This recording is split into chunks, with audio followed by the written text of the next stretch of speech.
Hey guys, imagine this. For centuries, we've pictured the ancient Picts of Scotland as these wild tattooed invaders from some far-off exotic land, storming in with bizarre customs and scaring the pants off the Romans. But hold on, new DNA evidence just flipped the script entirely. These so-called painted people weren't mysterious migrants at all. They were just your everyday Iron Age locals hanging out in Britain long before anyone thought to call them special. Mind-blowing, right? What if everything you knew about Scotland's fierce warriors was a total historical prank? Before you get comfortable, please hit like and subscribe, but only if you truly enjoy what I do. Drop a comment telling me where you're tuning in from and what time it is for you. It's always fascinating to see who's joining us from around the world. Now dim the lights, maybe turn on a fan for that soft background hum, and let's dive together into today's journey.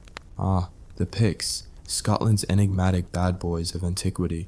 The ones who made the mighty Roman Empire think twice about pushing too far north. We've all heard the tales, haven't we? These painted savages covered in swirling blue tattoos that probably itched like hell in the freezing highland winds, charging at legionaries with spears and a side of sheer audacity. But, oh, the irony. Recent DNA sleuthing has pulled back the curtain on these supposed outsiders, revealing they were about as exotic as a rainy day in Glasgow. No Scythian hordes sweeping in from the steppes, no Aegean adventurers sailing through storms, just good old local Iron Age folk, evolving in place like that mold you forgot in the back of your fridge. Picture it. It's the 3rd century AD, and the Romans are strutting around Britain like they own the place, building walls and baths and generally civilizing the barbarians. Enter the Picts, or as the Romans dubbed them, the Picti, the painted ones. Why painted? Because these guys allegedly slathered themselves in woad, that blue dye from plants that probably stained everything they touched and gave them rashes to boot. Survival back then was no picnic. Imagine harvesting those plants in the mud, grinding them into paste, and smearing it on your skin just to look intimidating for the next raid. One wrong move, and you're not a warrior, you're a walking allergic reaction. But hey, fashion statements in the ancient world came with a price, and the Picts paid it in hives and hypothermia. The Romans, ever the drama queens, wrote about them with a mix of fear and disdain. These tattooed freaks from the north, they'd scribble in their scrolls. They fight naked, or near enough, and they're unstoppable. Naked? In Scotland? Talk about historical absurdity. The wind chill alone would have been a weapon of mass discomfort. You'd think evolution would have weeded out anyone dumb enough to strip down in a gale. But no, the Picts apparently thrived on it. Or maybe the Romans exaggerated. After all, admitting you got your butt kicked by fully clothed farmers doesn't sound as epic. Survival pain point number 1, the climate. Scotland back then was a soggy, foggy nightmare, with the winters that lasted longer than a bad breakup, and summers that teased you with 3 days of sun before dumping rain again. The Picts weren't lounging in villas. They were hunkered in hill forts, scraping by on barley porridge and whatever deer they could spear without freezing their fingers off. And let's not forget the midges, those blood-sucking swarms that make modern campers weep. Imagine tattooing your body for battle, only to have it become a buffet for insects. Ouch! But here's where the sarcasm kicks in.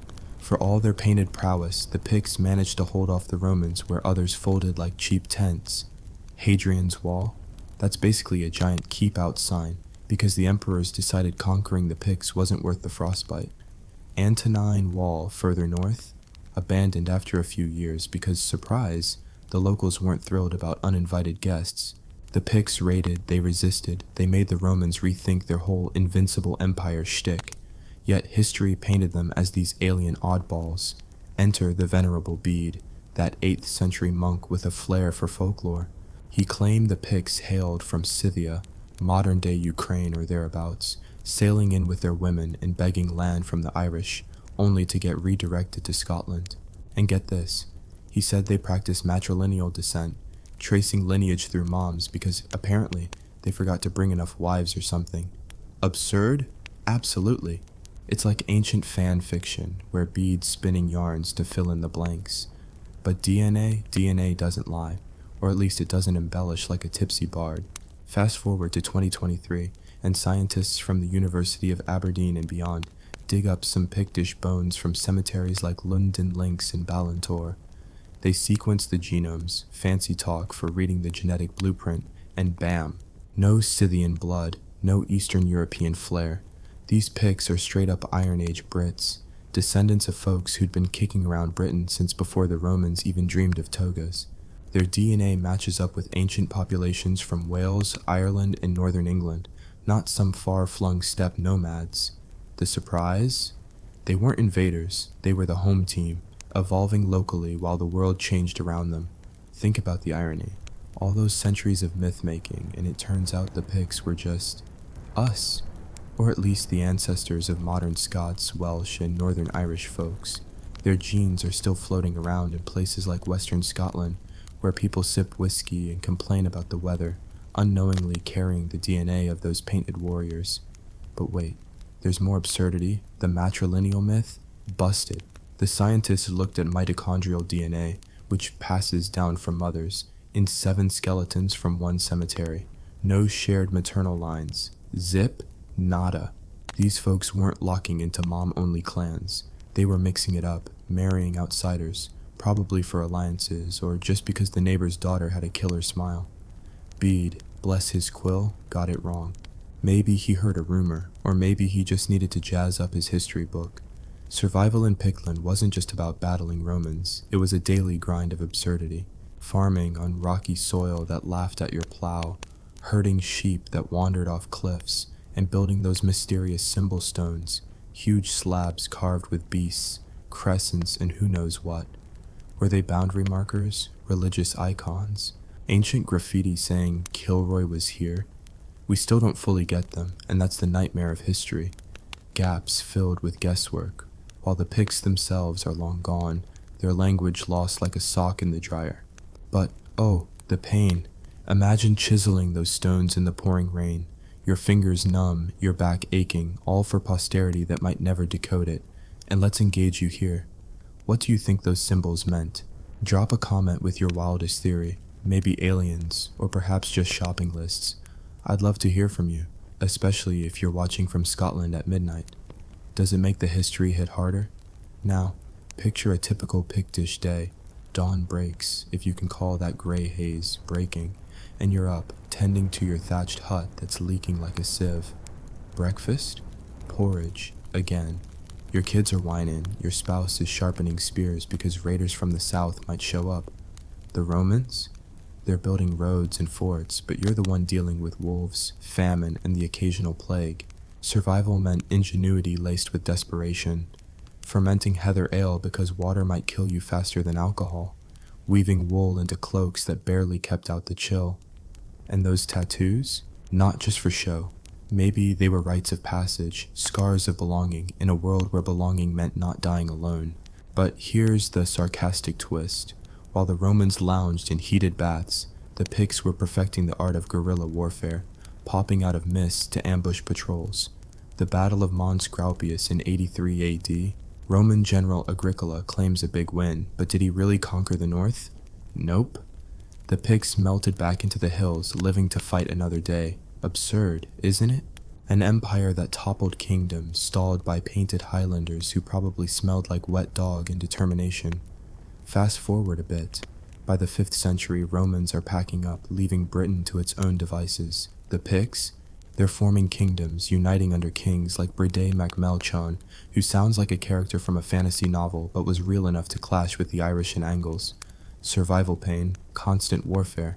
Your village gets raided, your cattle stolen, your family scattered. But you rebuild, because what else is there? The absurdity peaks with their conversion to Christianity. Pagan warriors swapping Odin for Jesus, carving crosses on those symbol stones like it's no big deal. Imagine the culture shock. One day you're sacrificing to spirits, the next you're listening to monks drone on about sin, all while dodging Viking incursions that haven't even started yet. Vikings? Oh, they'll come later, but the Picts set the stage for Scotland's bloody ballet. DNA tells us these weren't outsiders. They were the continuity, the thread from Bronze Age to medieval mess. Their genes show admixture, a dash of Celtic, a sprinkle of pre-Roman Britain, but no massive migration waves. They intermarried, adapted, survived through sheer stubbornness. Think about it. In a world without antibiotics, where a cut could kill you, these folks thrived for centuries. The nightmare? child mortality rates that'd make modern parents faint, diets lacking vitamins, and lifespans hovering around 30 if you were lucky.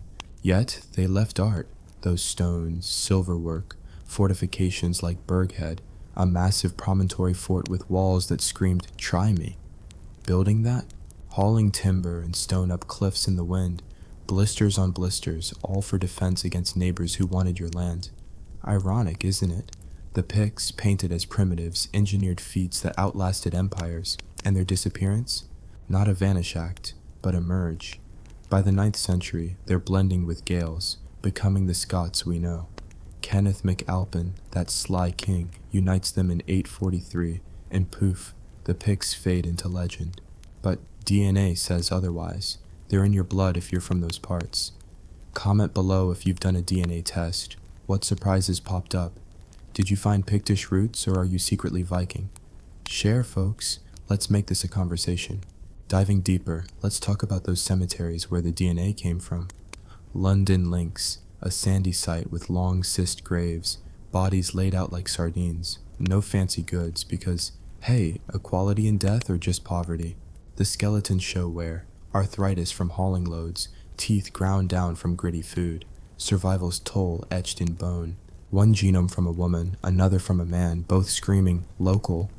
No exotic markers, just British Iron Age vibes with a twist of later influences. The study compared them to over 8,000 genomes. That's dedication. And found ties to Western Scotland today. Wales too, Northern Ireland, even Northumbria. The Picts weren't isolated. They traded, raided, loved across borders. Absurdity. While beads spun tales of matrilineality, the mtDNA says no clan moms ruling the roost. Women married out, bringing fresh blood, keeping the gene pool from turning into a puddle. Painful? Absolutely. Arranged marriages, alliances sealed with daughters, heartbreak in the name of survival. Imagine being a Pictish lass, tattooed and tough, shipped off to wed a stranger from another tribe. Romance? More like geopolitics with a side of loneliness. But it worked. Their descendants populate pubs from Edinburgh to Belfast. Now, Orkney Picts, slight divergence there, small population leading to drift, like evolutionary telephone where traits exaggerate. Yet same cultural unit, speaking Pictish, a language we barely grasp. Lost tongues are history's cruel joke. Whole worlds of stories gone because no one wrote them down properly. The Ogham script, Irish import, carved on stones, but Pictish version, cryptic as a crossword from hell. Scholars argue over meanings. Was it poetry, curses, or just property of Angus? The nightmare, knowledge slipping away, generations of wisdom buried with the dead. Survival meant oral traditions, but fire, famine, or forgetful bards could erase it all.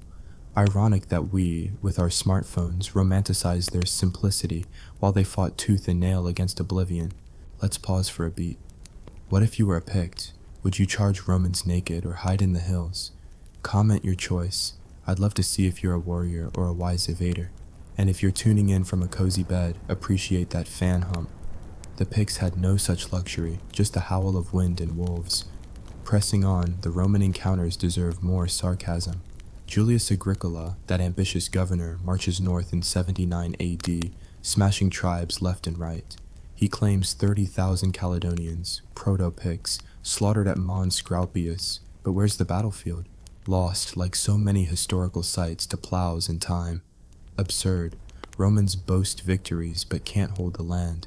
The Picts regroup, harass supply lines, make occupation a money pit. Emperor Septimius Severus tries again in 208 AD, dies in York from gout or frustration. Take your pick. His sons call it quits, leaving the north to the barbarians. Pain of survival, constant vigilance, sons lost to skirmishes, villages burned. But they won, in a way. Rome retreated and the Picts endured. Their kingdom peaks in the 6th century, with forts like Dunad, power centers where kings held court amid mud and midges. Christianity arrives via saints like Columba, who in 563 AD sets up on Iona, converting Picts with miracles and persistence. Imagine the clash, pagan gods versus one god, animal sacrifices swapped for communion. Absurd transitions, but survival demanded adaptation. Resist and you're outcast, convert and maybe get heavenly insurance against hellish life. The Picts Christianized their stones, blending old and new like a remix album. By 700 AD, they're a force, clashing with Northumbrians at battles like Neanderthals in 685, where King Ecgfrith gets his head handed to him. Literally, probably. Victory meant breathing room, but the cost? Bodies piled high, widows weeping, orphans scrambling. History's nightmare, glory for kings, grief for the grunts. DNA ties this to us, those warriors' genes in modern folk, perhaps explaining Scotland's love of underdog stories. Comment if you're Scottish, do you feel that ancient fire? Or if you're Roman descent, sorry about the walls, we built them for you. Wrapping this first leg, remember the hook. DNA flipped the Pict narrative from exotic to everyday, but with layers of irony and pain. They weren't who we thought, but that's the beauty or horror of history. Stay tuned for part 2, where we dig into Viking incursions and the merge into Scotland. Hit that comment section, tell me your location, time, and a Pict theory. Let's keep the engagement roaring. Alright, strap in, because the Pictish saga gets wilder, woolier, and downright weirder as we barrel into part 2 of our dive into Scotland's painted rebels. The DNA bombshell from part 1, those Picts being local Iron Age Brits, not some Scythian invaders, sets the stage for a roller coaster of survival, betrayal, and historical absurdity that makes Game of Thrones look like a cozy sitcom. Picture this, it's the late 7th century, and the Picts are flexing their muscles, not just against fading Roman dreams, but against new players, Angles, Britons, and soon those pesky Vikings who think Scotland's a buffet for looting. The hook? What if the Picts' greatest enemy wasn't invaders, but their own knack for picking fights, forging fragile alliances, and surviving a world that seemed hell-bent on crushing them? Let's unravel this mess with a smirk and a shiver, because surviving Pictland was like playing chess with half the pieces missing, and a wolf chewing your leg. We left off with the Picts holding their own, their hill forts like Burghead standing proud against the elements and enemies alike. These weren't just piles of stone, they were middle fingers to anyone dumb enough to attack. Burghead, perched on a moray firth cliff, was a masterpiece of misery. Timber-laced walls, ditches deep enough to swallow your ego, and a view that screamed, "We dare you." Building it? Pure pain. Imagine dragging logs through bogs, your boots sinking, midges feasting, all while praying. The next raid doesn't burn it down before dinner. The Picts weren't just surviving. They were engineering defiance in a landscape that hated comfort. Their symbol stones, those cryptic slabs with bulls, crescents, and squiggles, dotted the land, maybe saying, "This is ours," or just, "We're here, deal with it." Comment below, what's your take on those stones? Are they art, maps, or Pictish memes? I'm dying to know what you think, especially if you're watching from a stormy corner of the world. Drop your location and time. By 685 AD, the Picts are feeling cocky. They smash the Northumbrian Angles at the Battle of Neanderthals, a bloody brawl in Angus where King Ecgfrith learns the hard way that underestimating painted warriors is a career ender. Picture the scene, Picts luring the Angles into a trap, using hills and bogs like nature's own kill zone. The Angles charge, all confidence and chainmail, only to get bogged down, literally, and skewered. Ecgfrith's head might have ended up on a pike, because Picts didn't mess around. Victory was sweet, but survival's price was steep. Widows, orphans, and a generation of young men turned to fertilizer. The absurdity? The Picts won the battle but didn't chase the Angles out of Britain. Why? Because survival meant picking your fights, not starting a forever war. They retreated to their forts, brewed more heather ale, and waited for the next crisis. Spoiler, it's always coming. Enter the 7th century's real nightmare, Christianity's slow, relentless creep. Saint Columba, that Irish monk with a knack for miracles and meddling, had set up shop on Iona in 563, preaching to Picts who probably rolled their eyes at his sermons. By now, his successors are pushing harder, and the Picts are caught in a cultural tug-of-war. Pagan roots run deep, sacrificing to spirits, dancing under stars, maybe even human offerings if the harvest tanked. But Christianity's got perks, alliances with powerful neighbors, a ticket to the European Cool Kids Club, and a promise of eternal life, which sounds great when your earthly one's a damp, violent slog. The pain? Converting meant ditching traditions that defined you. Imagine your priest saying, "Sorry, no more bull carvings, here's a cross instead." Absurd, right? Yet, those symbol stones start sprouting crosses, blending old gods with new like a theological smoothie. Survival meant swallowing pride and adapting, even if it felt like betrayal. Let's talk daily life, because it's where the real horror and hilarity kicks in. Your average Pict wakes up in a roundhouse, a smoky, thatched hut where the fire's your only heat and also your chimney's worst enemy. But breakfast? Barley porridge, maybe some fish if you're near the coast, but don't expect variety. Vitamins were a distant dream, and scurvy was your annoying cousin who never left. Farming was brutal, the soil was stingy, rocks mocked your plow, and rain turned fields to mush. You're not just growing crops, you're wrestling nature, and nature's got a mean left hook. Add in the constant threat of raids, Angles from the south, Britons from the west, or even rival Picts who didn't like your king's face. Survival meant vigilance, a spear by the door, and kids trained to run before they could read, if reading was even a thing for you. Spoiler, it wasn't for most. Women, bless their souls, were the unsung heroes of this chaos. DNA shows they married across tribes, sealing alliances, or just keeping the peace. Picture a Pictish lass, maybe 16, sent to wed a guy from a rival clan who smells like sheep and snores like a boar.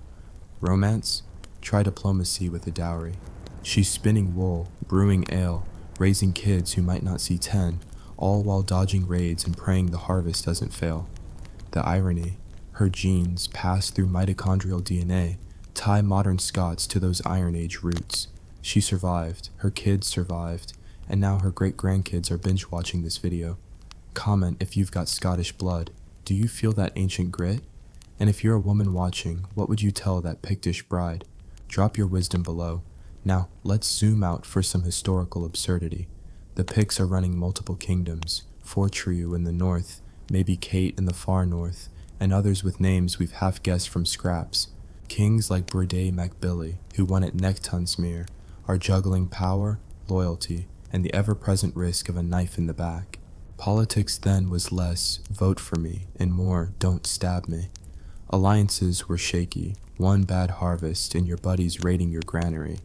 The pain, constant paranoia, the absurdity? These kings built a legacy on symbol stones and forts, yet we barely know their stories. Their language, Pictish, is a ghost, related to Celtic tongues like Welsh or Gaelic, but with quirks we can't crack. Ogham inscriptions? Rare and cryptic, like texting with emojis only your grandma gets. Imagine pouring your soul into a stone carving, only for future scholars to shrug and say, maybe it's a grocery list. Speaking of stones, let's linger on their mystery, because it's peak Pictish weirdness. These slabs, some 6 feet tall, others small enough to trip over, carry symbols like double discs, Z-rods, and creepy beasts that look like they escaped a nightmare. Were they territorial markers, tombstones, propaganda? Nobody knows, and that's the kicker. The Picts left no Rosetta Stone, no how to be a Pict manual. Survival meant leaving your mark, but time's a cruel editor, blurring the message. Imagine carving one in a storm, your hands numb, chisel slipping, knowing it might outlast you but not your meaning. Comment your best guess. What's a Z-rod say to you? And if you're up late watching, tell me your time zone. Are you braving the witching hour for history? Now, the Viking storm looms. By the late 8th century, Norse longships are sniffing around Scotland's coast, and the Picts are about to meet their match in chaos. The first raids hit around 793, when Vikings sack Lindisfarne, just south of Pictland. The Picts, no strangers to fighting, probably thought, we've handled Romans. These bearded boat guys are nothing. Oh, sweet irony. Vikings didn't play by Roman rules. No walls, no diplomacy, just axes and a thirst for loot. Survival pain. Entire coastal villages wiped out, monasteries torched, and your precious silverwork melted down for Norse bling. The Picts fought back, but the Norse were relentless, like seagulls after your chips. By the 830s, Viking raids are a seasonal nightmare, and the Picts are scrambling to fortify or flee. Enter Kenneth MacAlpin, the historical plot twist nobody saw coming. Around 843, this Gaelic king, maybe part Pict, maybe not, pulls off the medieval equivalent of a corporate merger. He unites the Picts and Gaels into what becomes Scotland, under the shiny new banner of Alba. How? Nobody's 100% sure. Some say he conquered the Picts, others whisper treachery, like a banquet where the Pictish nobles accidentally drank poisoned mead. Absurd, totally. But history loves a shady story. The pain. The Picts don't vanish. They dissolve. Their name fades, their language dwindles, but their DNA lingers in every modern Scot who's ever cursed a rainy day. Comment if you're Team Kenneth or Team Picts got robbed. What's your take on this merger? And where are you watching from? I'm curious if this hits different in Scotland versus, say, Australia. Let's talk tech, because the Picts weren't just swinging spears. They were crafting like nobody's business. Their silverwork, like the Norrie's law hoard, was stunning. Chains, brooches, pins that screamed, "We're not savages." Making them? Torture. Smelting silver in a smoky hut, hammering it into intricate shapes while your lungs begged for mercy. The hoard, found in Fife, was likely buried to hide it from Vikings. Imagine the panic, stuffing your life's work under dirt, hoping you'd live to dig it up. Spoiler, many didn't. The absurdity. We marvel at these treasures in museums, but for the Picts, it was survival currency. Trade it, flaunt it, or lose it to raiders. Their brochs, those dry stone towers, were another feat. Dun Carloway in Lewis, built like a fortress, cool inside even in summer, but constructing it meant hauling stones up cliffs with ropes and prayers. Survival's price, calluses, broken backs, and the constant fear it had all burned down. The Viking Age cranks the nightmare dial to 11. By the 850s, Norse settlers aren't just raiding, they're staying, colonizing Orkney, Shetland, and bits of the mainland. The Picts, already stretched thin, face a new survival game. Forts like Berghead get upgraded, but it's not enough. The DNA evidence shows Orkney Picts drifting genetically, isolated and interbreeding, their population shrinking like a bad investment. Yet, they keep their culture. Those symbol stones pop up even in Norse territory, a stubborn middle finger to assimilation. The pain? Losing land, kin, identity. The irony? Viking genes mix with Pictish ones, and modern Orcadians carry both. Blissfully unaware, their ancestors were at each other's throats. Let's wrap this part with a nod to the absurdity of legacy. The Picts, these fierce locals who held off empires, start fading into myth by the 9th century. Why? Because history doesn't care about your DNA, it cares about your PR. The Gaels had better bards, or maybe just more monks writing things down. The Picts' story, their language, their kings, gets buried under Alba's rise. But those genes, still kicking in every Scot who loves a good fight or a grim day. The nightmare, your people's epic reduced to footnotes. The sarcasm, we're piecing it together with bones and stones like detectives at a 1,200-year-old crime scene. Comment your thoughts. Are the Picts history's ultimate underdogs? And tell me, what time is it where you are? Let's see who's up late chasing this tale. Stay tuned for part 3, where we dig into the Pictish-Gaelic merger and the messy birth of Scotland. It's got betrayals, battles, and enough irony to choke a Viking. Hit that comment section, share your location, your time, and your wildest Pictish theory. Let's keep this fire burning. Here we go, diving headfirst into part 3 of our Pictish saga, where Scotland's painted warriors face their final act. Not with a bang, but with a sarcastic whimper as they merge into the chaotic birth of what we now call Scotland. The DNA revelation from earlier, Picts as local Iron Age Brits, not exotic invaders, sets up a deliciously absurd tragedy. These fierce survivors who laughed in the face of Romans and dodged Viking axes don't vanish in a blaze of glory but get slowly, swallowed by politics, betrayal, and the relentless march of time. The hook?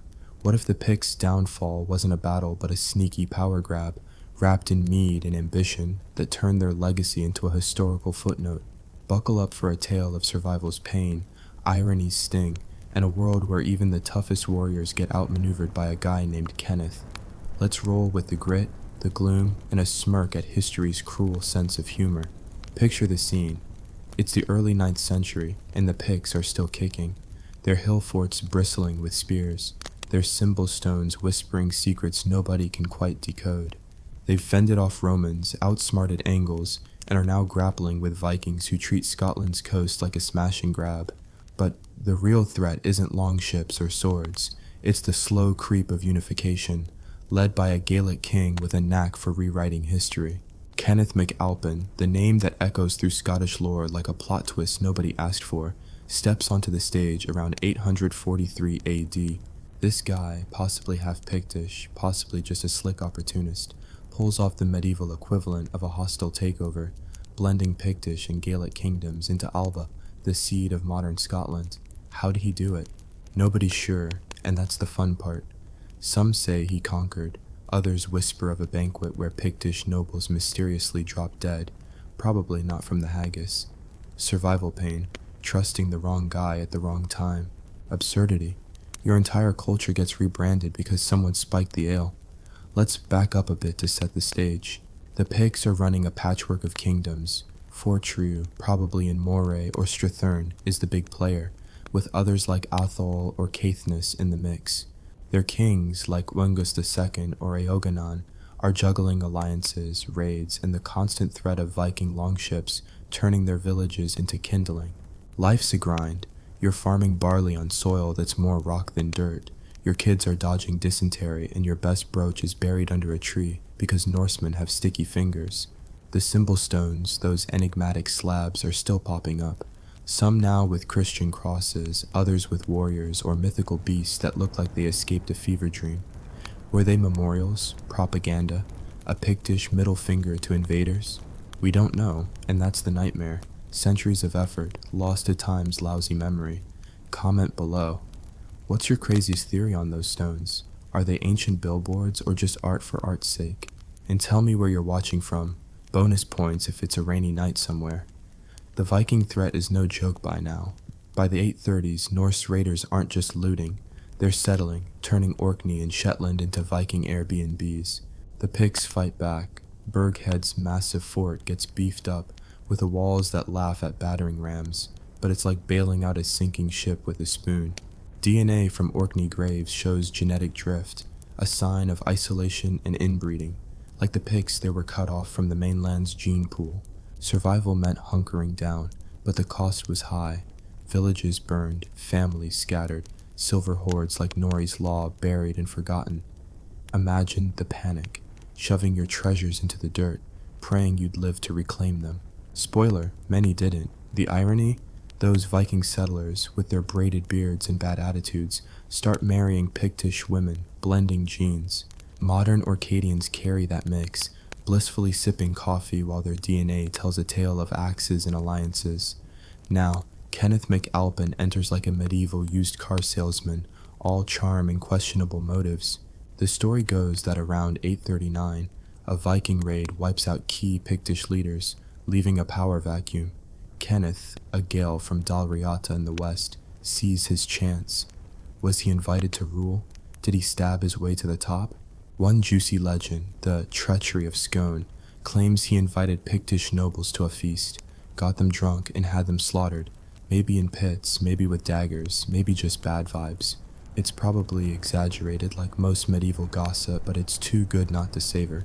Picture it, a smoky hall, mead flowing, Picts laughing, then, bam, silence. Survival pain, betrayal by your own allies. Absurdity, your kingdom's absorbed, and nobody even bothers to write down how. Kenneth's new kingdom, Alba, merges Gaelic and Pictish cultures, but guess which one gets top billing? Hint, it's not the guys with tattoos. Let's talk daily life, because it's where the real horror and hilarity lives. You're a Pictish farmer waking up in a roundhouse that smells like smoke and regret. Breakfast is porridge, again, maybe with a side of fish if you're lucky. Your fields are a muddy mess, your plows blunt, and the sheep keep wandering into bogs. Raids are a fact of life, Vikings from the north, Gaels from the west, or just your neighbor who wants your cows. Survival means sleeping with one eye open, your spear closer than your spouse. Women, as always, are the backbone, weaving cloaks, brewing ale, birthing kids who might not outlive the next fever. DNA shows they married across tribes, knitting alliances that kept Pictland from fracturing. But the pain? Leaving your family, your home, to wed a stranger for politics. Imagine a teenage bride, tattooed and terrified, sent to a rival clan. Her kids carry her genes though. linking us to those Iron Age roots. Comment if you've got a story of family resilience. Does it echo that Pictish grit? And where are you tuning in from? I'm curious if this hits harder at 2 a.m. somewhere. The cultural shift is where the irony bites. Christianity's now the main show, thanks to monks from Iona and beyond. Paganism's on the ropes. Those bull carvings and spirit offerings are swapped for crosses and psalms. The Picts adapt, carving Christian symbols on their stones, but it's a bittersweet flex. Survival meant bending to the new faith, but it eroded their old ways. Imagine the clash. Your grandma's praying to a river goddess, while a monk's lecturing you on hellfire. Absurd, right? Yet those stones, class 2 for the nerds, blend crosses with older symbols, like the Picts were hedging their bets. The nightmare, losing your identity to stay relevant. The pain, knowing your kids won't know the old stories. By the 850s, Pictish churches are popping up, like Abernethy's round tower, built to withstand Viking torches. Survival's price, faith is a fortress, not just a feeling. Let's zoom in on Kenneth's Alba. By 850, he's king of a unified realm, but it's less kumbaya and more we're stuck together, deal with it. The Picts don't vanish, they blend. Their elites marry Gaels, their warriors fight under Alba's banner, their genes spread like wildfire. DNA from modern Scots shows this, Pictish ancestry in every pub-goer from Glasgow to Inverness. But their language? Gone, or at least fading into Gaelic. Their name? Erased, replaced by Scots. The absurdity, you survive centuries of Romans, Angles, Vikings, only to lose your brand to a slick rebrand. Comment, do you think Kenneth was a genius or a jerk? And if you're Scottish, does it sting to know the Picts got sidelined? Share your thoughts plus your location and time. I'm betting someone's watching this in a Highland pub right now. The Viking pressure doesn't let up. By the 860s, Norse kings are ruling Orkney, and Pictish lands there are Norse outposts, but mainland Picts keep fighting, their forts holding strong. Donatar, a cliff-top beast of a castle, laughs at invaders. Try climbing that in a storm. Suckers. Building it? Pure torture. Hauling stone up sheer cliffs, wind whipping your face, hands bleeding. Survival meant building for the ages, and Donatar's still there, mocking time itself. The irony? While Picts fortified, their culture was slipping, absorbed by Gaelic ways. Their silverwork, think Saint Ninian's Isle hoard with its delicate brooches, gets buried, maybe to hide from Vikings, maybe just lost in the chaos. Imagine crafting that beauty only to shove it underground. Painful, right? Comment if you've ever hidden something precious. What was it and why? Let's get personal. The symbol stones keep evolving, now heavy with Christian motifs. The Hilton of Cadball stone, a masterpiece, shows a hunting scene on one side, a cross on the other. Like the Picts were saying, we hunt, we pray, we're complicated. Carving these took months, maybe years, in rain and cold. The nightmare, your art outlives you, but its meaning fades. Scholars still argue over them. Some say they're genealogies, others votive offerings. I say they're Pictish flexes, proof they could create while surviving. The absurdity, we're guessing at their story, while they probably thought it'd be obvious forever. Drop your wildest stone theory in the comments. Aliens? Anyone? And tell me your time zone. Are you up late chasing history? By the 870s, Alba's taking shape, but it's a rough ride. Kenneth's heirs, like Constantine I, face Viking raids and internal squabbles. The Picts' old kingdoms are now just regions, their kings forgotten. Survival pain, watching your identity erode. The irony, their DNA lives on, but their name doesn't. Modern genetic studies, like those from the University of Aberdeen, show Pictish ancestry across Scotland, especially in the west and north. They didn't die, they became Scots, their genes in every kilt wearer or whiskey drinker. The nightmare, history's selective memory, keeping your blood but not your story. Comment if you've done a DNA test. What did you find? Are you part Pict, part Viking, or something else? And where are you watching from? I'm curious if this saga's keeping you up past midnight. Let's linger on the absurdity of legacy. The Picts, who held off empires and carved art for the ages, get overshadowed by Gaelic bards and monkish scribes.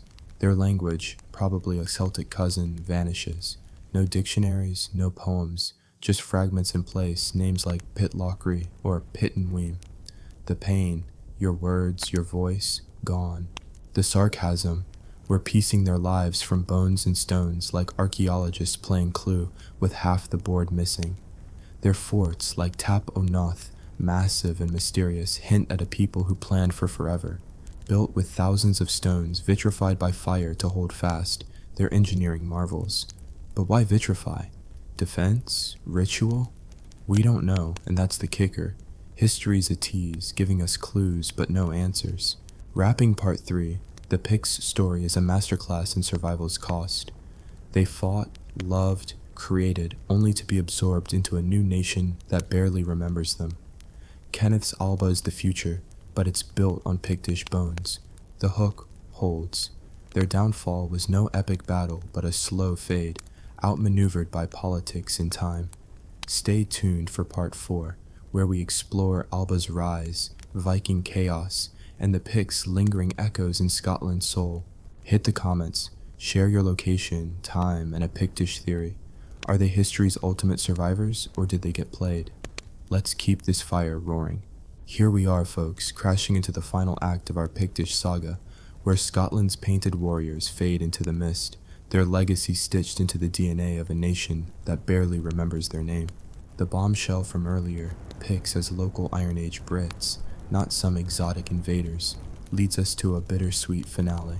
These fierce survivors who outwitted Romans, dodged Viking axes, and carved their souls into cryptic stones don't get a heroic last stand. Instead, they're swallowed by the rise of Alba, a new Scotland forged in betrayal, ambition, and the kind of historical irony that makes you want to laugh and cry at the same time.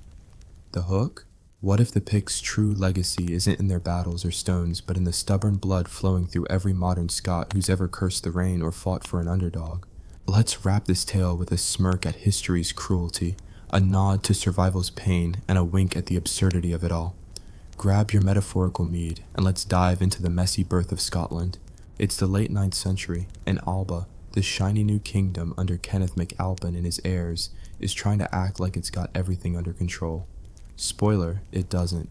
The Picts, once the tattooed terrors of the north, are now part of this Gaelic Pictish mashup, their identity fading faster than a bad dye job.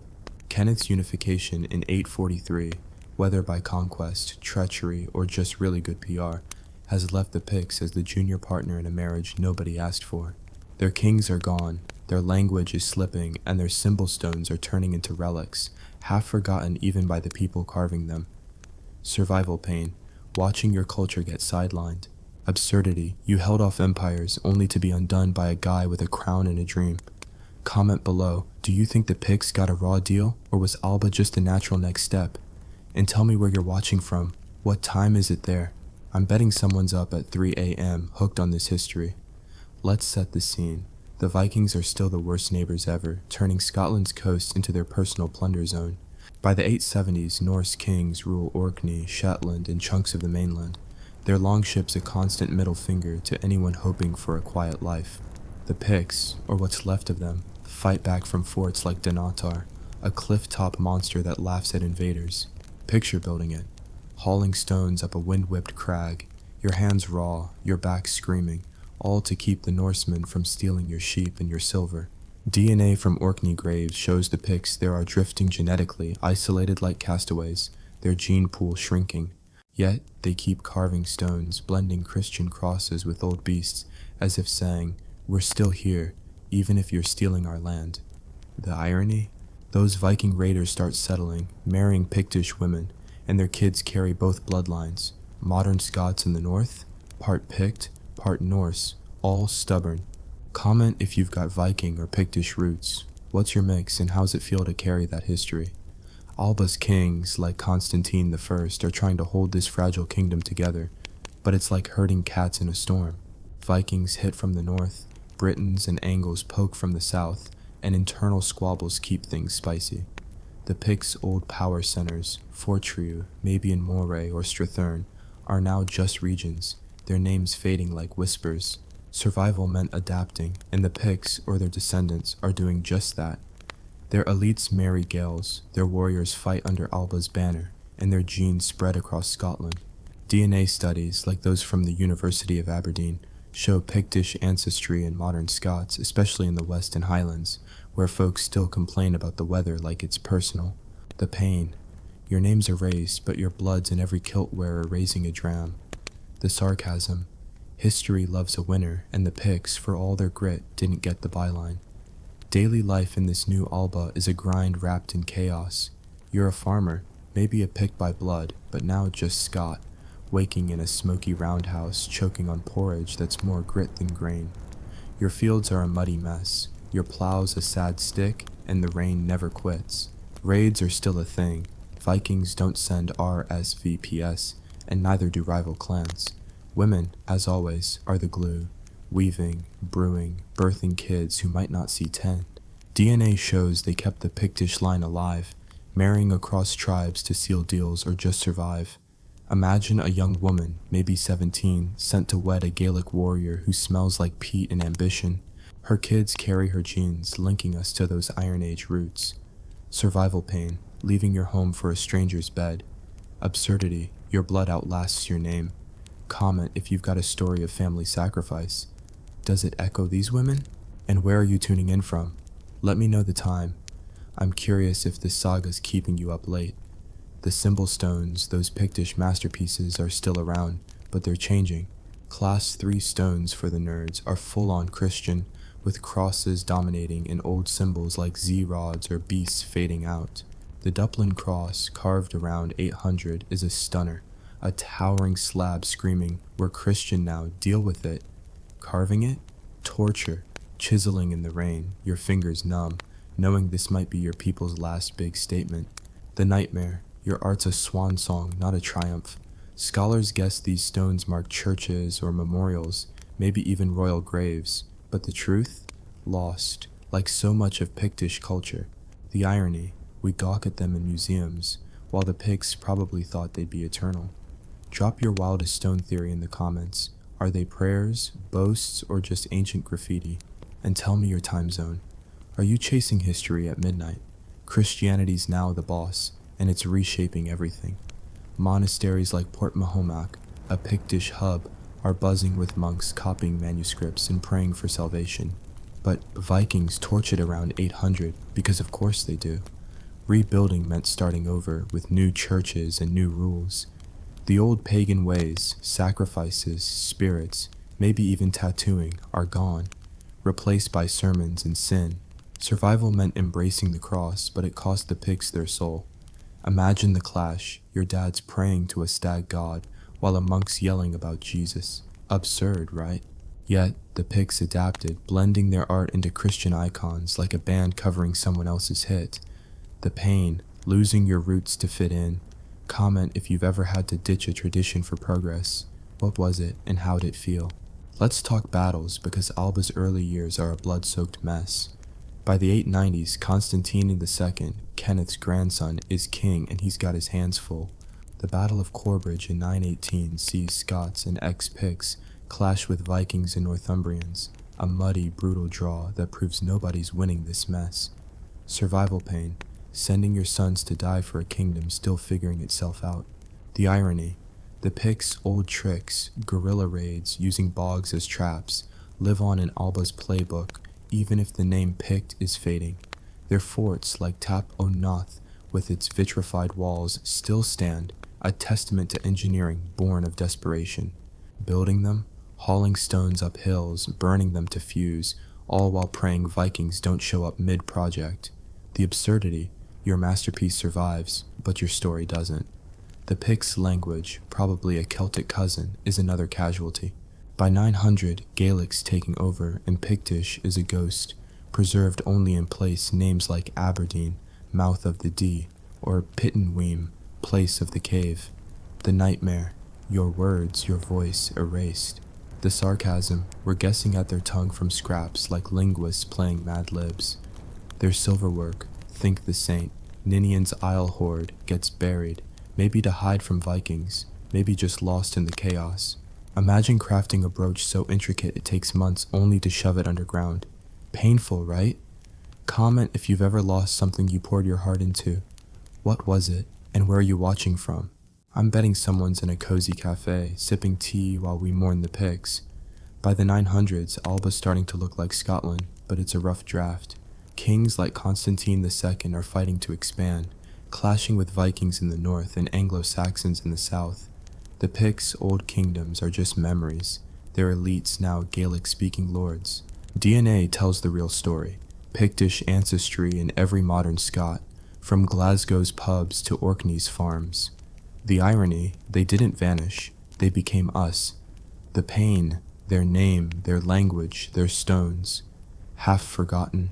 Comment if you're Scottish. Do you feel that Pictish fire in your veins?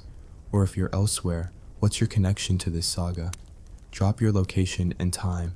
Let's see who's riding this history wave. Let's linger on the absurdity of legacy. The Picts held off Romans, outlasted Angles, and survived Vikings, only to be absorbed by a kingdom that stole their spotlight. Their forts, their art, their blood endure, but their name? A footnote. The nightmare. History's selective memory, keeping your genes but not your glory. The sarcasm. We're piecing their lives from bones, stones, and a few monkish scribbles, like detectives with a 1,200-year-old cold case. The DNA studies, shout out to Aberdeen's nerds, prove they're in us, especially in Western Scotland, where folks still fight the wind like their ancestors. Comment if you've done a DNA test. What did it reveal?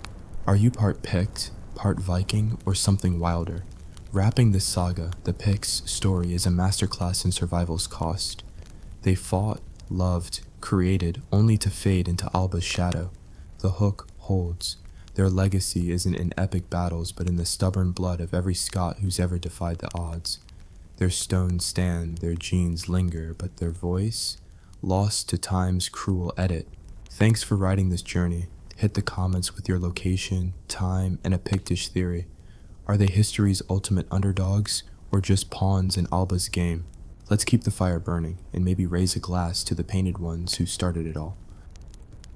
So, you think your daily commute is a soul-crushing nightmare? You believe that sitting in traffic for an hour, listening to a podcast about unsolved murders, is the absolute pinnacle of human suffering? Oh, you sweet summer child. Let's recalibrate your definition of a bad travel day. Picture this. The year is roughly 20,000 BC. Your task is to walk from the frozen, windswept hellscape of Siberia to the frozen, windswept promised land of Alaska. There are no roads, no maps, no Gore-Tex, and your only guaranteed meal is a 50-ton, perpetually angry, hairy elephant that you have to poke to death with a sharpened stick. This isn't a story of noble explorers boldly striding into a new world. This is a story of desperation, frostbite, and the single worst road trip in the history of our species. A multi-generational saga of misery fueled by little more than mammoth jerky and the faint, flickering hope that the next valley might be slightly less interested in killing you. Our story begins in what historians, with a delightful flair for understatement, call the last glacial maximum. This is a polite way of saying the planet had decided to cosplay as a giant snowball. Most of the northern hemisphere was buried under ice sheets kilometers thick. The world's water was locked up in these colossal glaciers, causing sea levels to plummet by over 100 meters. This planetary deep freeze had one very convenient side effect. It created a bridge where there was once only water. The land that used to be the seafloor of the Bering Strait was now a vast exposed subcontinent, a landmass we call Beringaya. It wasn't a bridge in the sense of a neat, narrow walkway. It was a whole new chunk of real estate, 1,000 kilometers wide, stretching from Siberia to Alaska. It was a featureless, treeless, windswept plain of frozen dirt and scrubby, pathetic vegetation. Think of the bleakest, most soul-destroying landscape you can imagine. Now make it colder. Congratulations, you've just pictured the Grand Highway to the Americas. Now, who were the unfortunate souls who got to experience this glorious trek? They weren't a mighty army or a divinely inspired group of pilgrims. They were just people. People who had been living in the icy armpit of northeastern Siberia, a place so inhospitable it makes modern Siberia look like a tropical resort. For generations, their entire existence had been a brutal calculus of survival. The primary question of every single day was, how do I not die today? This was followed closely by, seriously, how do I not die in the next 5 minutes? Their world was a monochrome palette of white snow, gray skies, and the brownish red of frozen blood. Their neighbors were woolly rhinos, cave lions, and giant short-faced bears that could outrun a horse and considered humans a light, crunchy snack. Why in the name of all that is holy would anyone leave this place to walk into an even bigger, colder, more unknown version of the same place? It wasn't wanderlust. It wasn't some grand prophetic vision. It was much simpler. They were following the food. The great herds of megafauna, the mammoths, the steppe, bison, the wild horses, were constantly on the move, chasing the meager vegetation that could survive in this climate. And our ancestors, ever the opportunists, followed the herds. The decision to head east into Beringia probably wasn't even a conscious choice. It was a slow, generational drift. It likely started with a hunting party. "Huh? Hey, Grug," one hunter might have said to another, his words muffled by the 5 layers of animal hide wrapped around his face. "You see that herd of bison? They seem to be walking that way. I'm getting really tired of chewing on this lichen. Let's go." That one hunting trip might have lasted a week, then the next one, a month. Their temporary camps became slightly more permanent. They pushed a little further east each season, then a little further the next. Generations were born and died on this slow, inexorable crawl. The concept of a homeland became a fading memory, a story told by an elder with failing eyesight who claimed to remember a time when there were more than 2 hills in the entire world. The sheer, mind-numbing monotony of the landscape is almost impossible for us to comprehend. For us, a long journey is measured in hours or days. Theirs was measured in lifetimes. Imagine walking your entire life and the scenery never ever changes.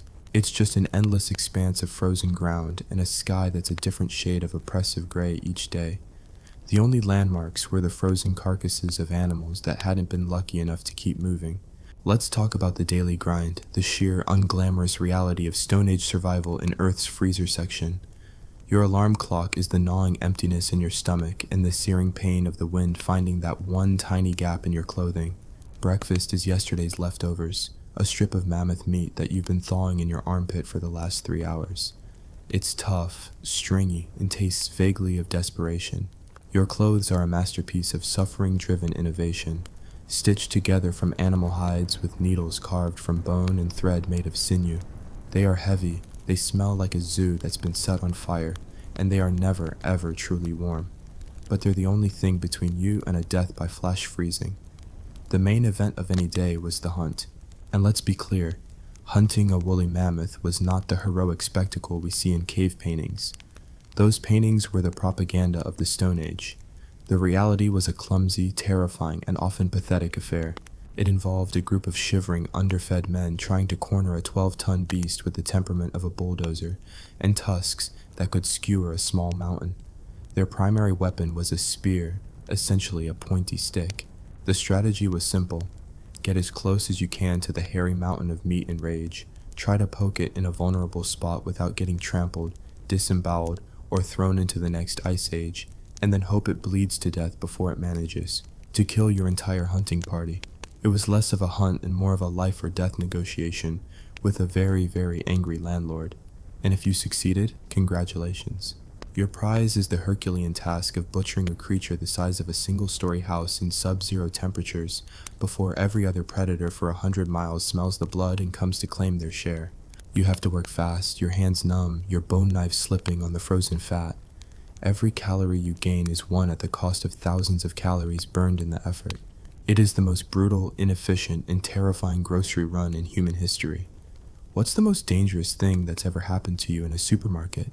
Did a saber-toothed cat try to steal your shopping cart? Let me know in the comments what your worst grocery shopping experience was. I promise this one wins. And the food. My God, the food. It was a carnivore's diet, but not in the trendy lifestyle blogger sense. It was a diet of necessity. Meat, fat, and organs, that's it. There were no salads, no side dishes, no artisanal bread, just mammoth and bison and horse and rhino. Day in, day out. Imagine eating nothing but steak for every meal, every day of your entire life. It sounds great for about a week. Then you'd start to have murderous fantasies about a carrot. These people were living that reality. They would have committed unspeakable acts for a handful of berries. The concept of flavor was probably limited to frozen, less frozen and charred. Yet amidst this unrelenting misery, they were still human. They weren't just grunting survival machines. They had culture. They had art. They would gather around the fire at night, a fire that represented the only source of warmth and light in a world of cold and dark, a fire that had to be painstakingly nursed and fed with scavenged driftwood or the precious, slow-burning bones of the animals they ate. Around this fire, they would tell stories, stories of the hunt, stories of the ancestors, stories of the spirits that lived in the wind and the ice. They would carve exquisite, tiny figurines from ivory and bone, a bird, a bear, a female form. These weren't just idle decorations. They were anchors of meaning in a meaningless landscape. They were a way of saying, we are here. We exist. We are more than just the sum of our suffering. They were a defiant scream into the frozen void. They loved, they fought, they had moments of joy and moments of profound sorrow. A child's first steps were a miracle. A new tool that made skinning an animal slightly easier was a technological revolution. The success of a hunt was a cause for celebration, a brief respite from the constant grinding anxiety. They looked up at the same stars we do, though the constellations were slightly different, and they saw their own stories written there. They had a rich spiritual life, a complex understanding of their world, even if that world was relentlessly hostile. It's a testament to the resilience of the human spirit that they didn't all just lie down in the snow and give up. What would you do to keep morale up? What would your campfire story be about? A mythical land where the ground isn't permanently frozen? Tell me in the comments. But here's the kicker. Here is the part of the story that elevates it from a mere tale of hardship into a truly cosmic joke. After generations of this brutal eastward trek, they didn't just walk across Beringia and into Alaska. Oh no, that would have been far too easy. History, it seems, has a twisted sense of humor. Recent genetic evidence, the very DNA from the descendants of these people and the scant remains they left behind, tells us something astonishing. They got stuck for thousands of years. They reached the heart of Beringia, this vast, cold, and miserable subcontinent, and they just stopped. This is what scientists call the Beringian standstill. It turns out that while the land bridge itself was open, the way forward was not. To their east, what is now Alaska and Canada, lay the Cordilleran and Laurentide ice sheets, two monstrous walls of ice that were fused together, blocking any and all passage to the south. And to their west, the path back to Siberia was slowly being swallowed by the rising seas as the planet ever so slightly began to warm up. They were trapped. They had walked from the frozen hell of Siberia onto a slightly larger, even more featureless frozen purgatory, and the doors had locked behind them. For somewhere between 5,000 and 10,000 years, an entire civilization existed in this geographic limbo. Generations were born, lived, and died on the land bridge of Beringia, with no memory of Siberia and no knowledge of the Americas. They were a people without a past and without a future, living in the harshest, most desolate waiting room in the history of the world. Imagine being told your entire life's purpose is to wait, but you don't know what you're waiting for. The stories of the old world, of Siberia, would have transformed into myth, fantastical tales of a land with strange beasts and mountains that touched the sky. The idea of a new world was not even a dream. Their entire reality was the flat, frozen, windswept plain of Beringia. This wasn't just a journey anymore. This was a sentence, and for thousands of years they served their time, hunting the last of the mammoths, staring east at the impenetrable wall of ice, and wondering if this was all there ever was, or ever would be. After millennia of being prisoners of the ice, a change was coming, a crack in the Great Wall, a chance. But what lay on the other side was a world more alien and more dangerous than anything they could have ever imagined. The real nightmare was only just beginning. For 10,000 years, the punchline to the cruelest joke in prehistory was Beringia. Imagine being born into a world where the horizon is the only feature, where the single greatest aspiration is to not become a permanent part of the permafrost. For 300 generations, this was reality. They were the children of the land bridge, a nation of cosmic castaways, trapped between the ghosts of their Siberian ancestors and a glittering, impassable wall of ice to the east. Their entire culture was forged in this flat, frozen purgatory. Their sagas weren't of conquest or discovery. They were epics of endurance, hymns to the art of not dying. They were waiting. They just didn't know what for. Then, after millennia of agonizing stillness, the world started to break. The planet, it seemed, had grown tired of its ice age phase.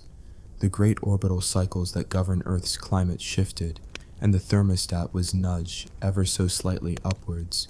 This wasn't a gentle spring thaw. It was a messy, violent, and terrifying geological puberty. The great ice sheets, the Laurentide and the Cordilleran, which had stood as monolithic barriers for eons, began to groan, crack, and bleed. The melting wasn't a placid trickle. It was a cataclysm. Imagine colossal dams of ice, kilometers high, bursting apart. Entire landscapes were scoured by biblical floods that appeared overnight. The ground, once solid as rock, turned into a quagmire of mud and slush. The very world beneath their feet was becoming unstable.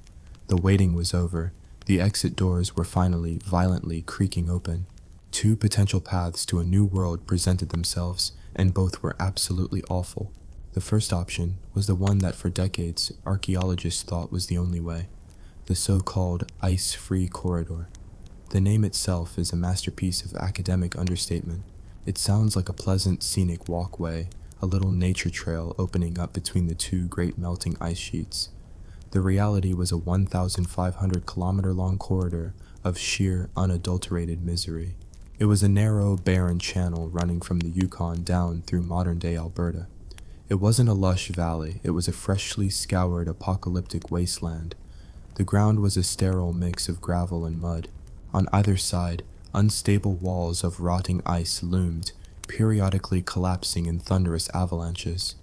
The weather was a constant freezing wind funneled down the channel, carrying with it the chill of a dying ice age. And what about life? What about the herds of game they could follow? There weren't any. For centuries after it opened, the ice-free corridor was biologically barren. There was no vegetation to speak of, save for a few pathetic pioneer plants. No mammoths, no bison, nothing.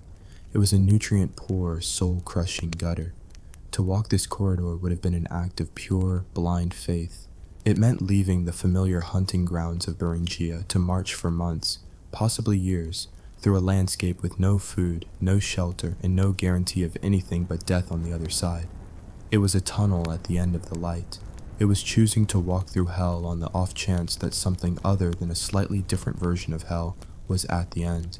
This brings us to option B, the other ticket out of frozen purgatory, a theory that has gained more and more traction in recent years, the coastal route. This wasn't a walk in the park, it was a paddle through a nightmare.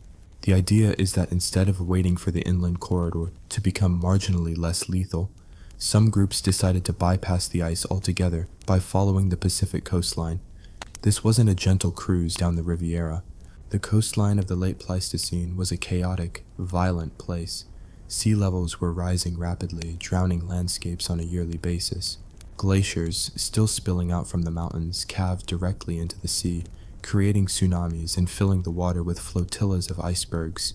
To navigate this, these people needed boats. Not Viking longships, but likely small, fragile vessels made of animal skins stretched over driftwood frames.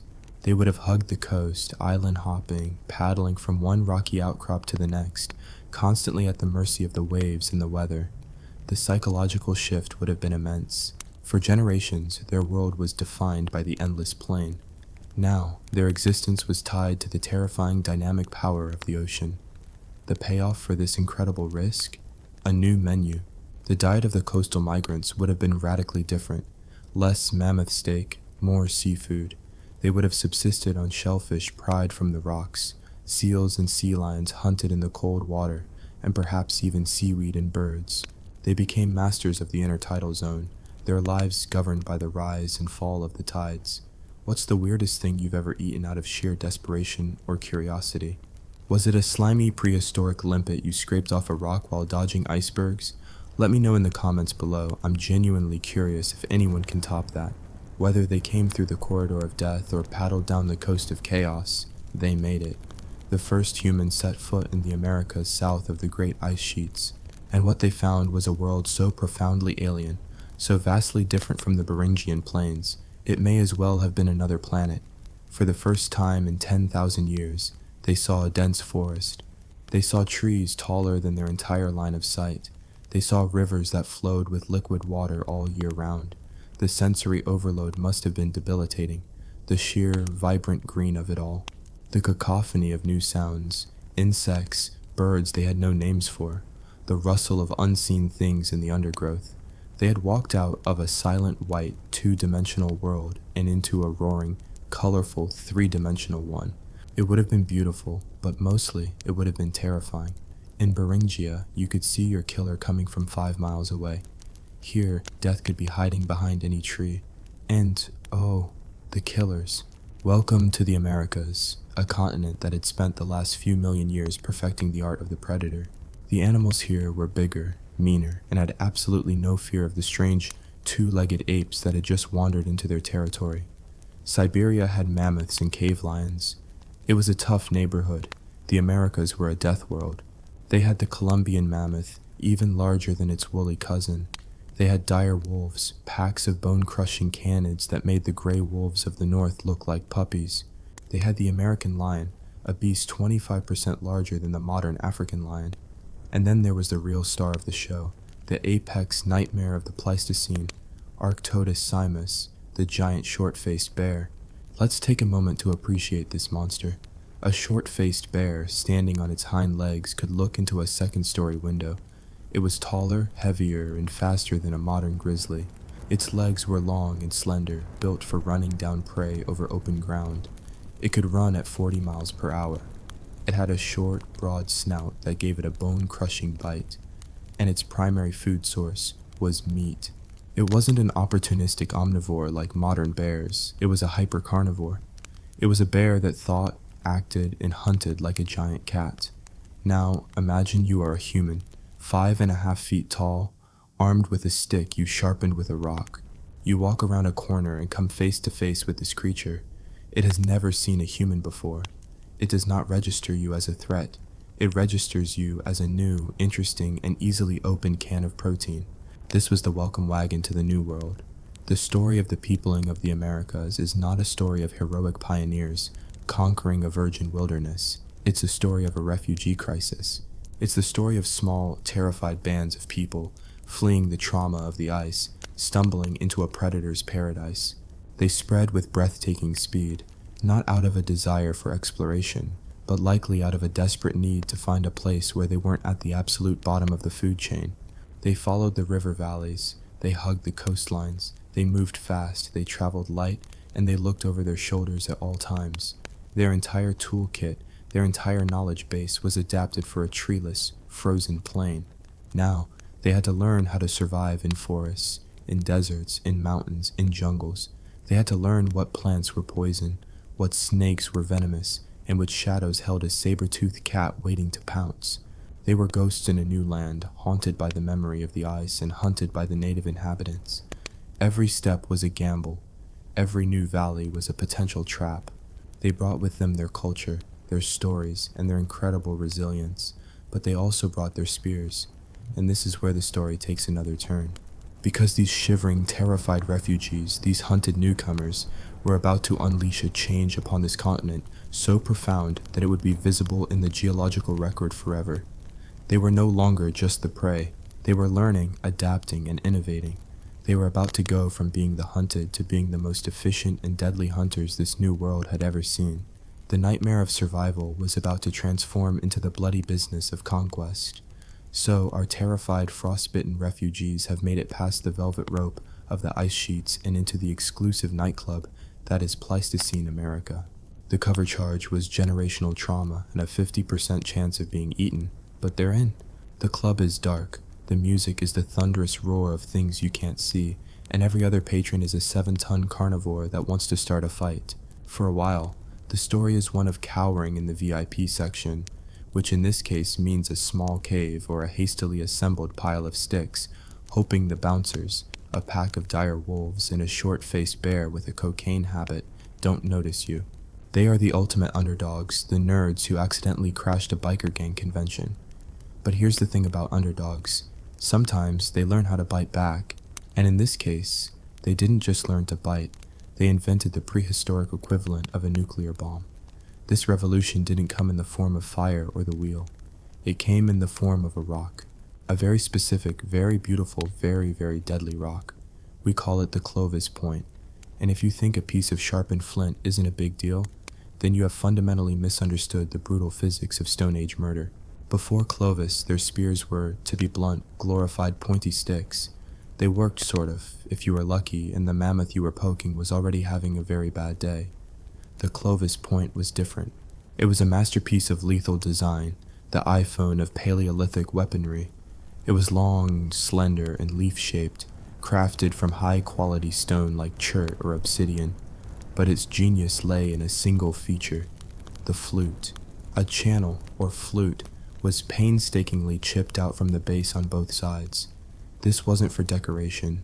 This was a stroke of engineering brilliance. That flute allowed the point to be slotted securely onto a wooden shaft, creating a connection that was both incredibly strong and streamlined. The result was a spear that was more stable in flight, penetrated deeper, and created a devastating wound channel. This wasn't just a point, it was a delivery system for death. It was the birth of ballistics, and it came with another piece of game-changing tech, the atlatl, or spear thrower. This was essentially a lever, a stick with a hook on the end that cradled the spear. By using the atlatl, a hunter could effectively double the length of their arm, launching the spear with a velocity and force that was impossible with arm power alone. Suddenly, our shivering little refugee wasn't just poking the megafauna, he was firing armor-piercing rounds from a safe distance. The pointy stick had evolved into a shoulder-launched, fin-stabilized murder javelin. The game had changed. The nerds had just found a cache of automatic weapons. What followed was not a slow adaptation, it was a blitzkrieg. It was a continent-wide explosion of human activity, moving with a speed that is almost unbelievable. The Clovis culture, named for the town in New Mexico where their deadly points were first discovered, spread from the plains of North America to the tip of South America in what might have been as little as 1,000 years. 1,000 years to populate 2 entire continents. That isn't migration, that's an invasion. This wasn't a noble quest to explore a new land. It was a desperate, high-speed chase. But this time, they weren't the ones being chased. They were following the food, and their new toolkit had just turned the most dangerous continent on Earth into a 24-hour, all-you-can-eat buffet. Imagine the scene, a Clovis hunting party. This isn't a handful of desperate men hoping for a lucky break. This is a coordinated, professional wetwork team. They know the land, they know the animals, and they have the hardware. They track a herd of Colombian mammoths, not with fear, but with the cold calculation of a butcher. They don't charge in wildly, they plan, they use the landscape. They might set a grass fire to drive the herd into a box canyon or towards a cliff edge. The atlatls come out. Spears fly, not in a wild volley, but aimed at specific targets, the young, the weak, the isolated. A well-aimed Clovis point could punch through thick hide and deep into the lungs or heart of a beast the size of a bus. The dying screams of the mammoth were no longer just a sound of terror for the hunters. They were the dinner bell. And this brings us to one of the most contentious and horrifying chapters in the human story, the Great Quaternary Extinction Event. In the few thousand years following the arrival of humans in the Americas, the continent was systematically emptied of its large animals. The timing is just too perfect to be a coincidence. It is perhaps the single greatest ecological catastrophe of the last 50,000 years, and we are the prime suspects. This wasn't just a few species going extinct. This was a continental house cleaning. It was an extermination. Let's read the list of the departed, the ghosts of the American Serengeti. Gone were the mammoths and the mastodons, the hairy and not-so-hairy elephants that had shaped the landscape for millennia. Gone were the horses and camels that had evolved right here in North America before migrating to Asia. That's right, horses were native to America. We ate them all so thoroughly that they were completely absent until the Spanish brought them back thousands of years later. Think about that magnificent absurdity. We are so good at killing things, we made an entire species extinct in its own homeland. Gone were the giant ground sloths, some as tall as a giraffe. Lumbering beasts that were probably too slow and too stupid to understand what was happening until a Clovis point was lodged in their ribcage. Gone were the glyptodonts, the car-sized armadillos, walking tanks that must have seemed invincible until they met a creature smart enough to flip them over and get at their soft, unarmored underbelly. Gone were the predators that depended on this bounty. The dire wolves starved.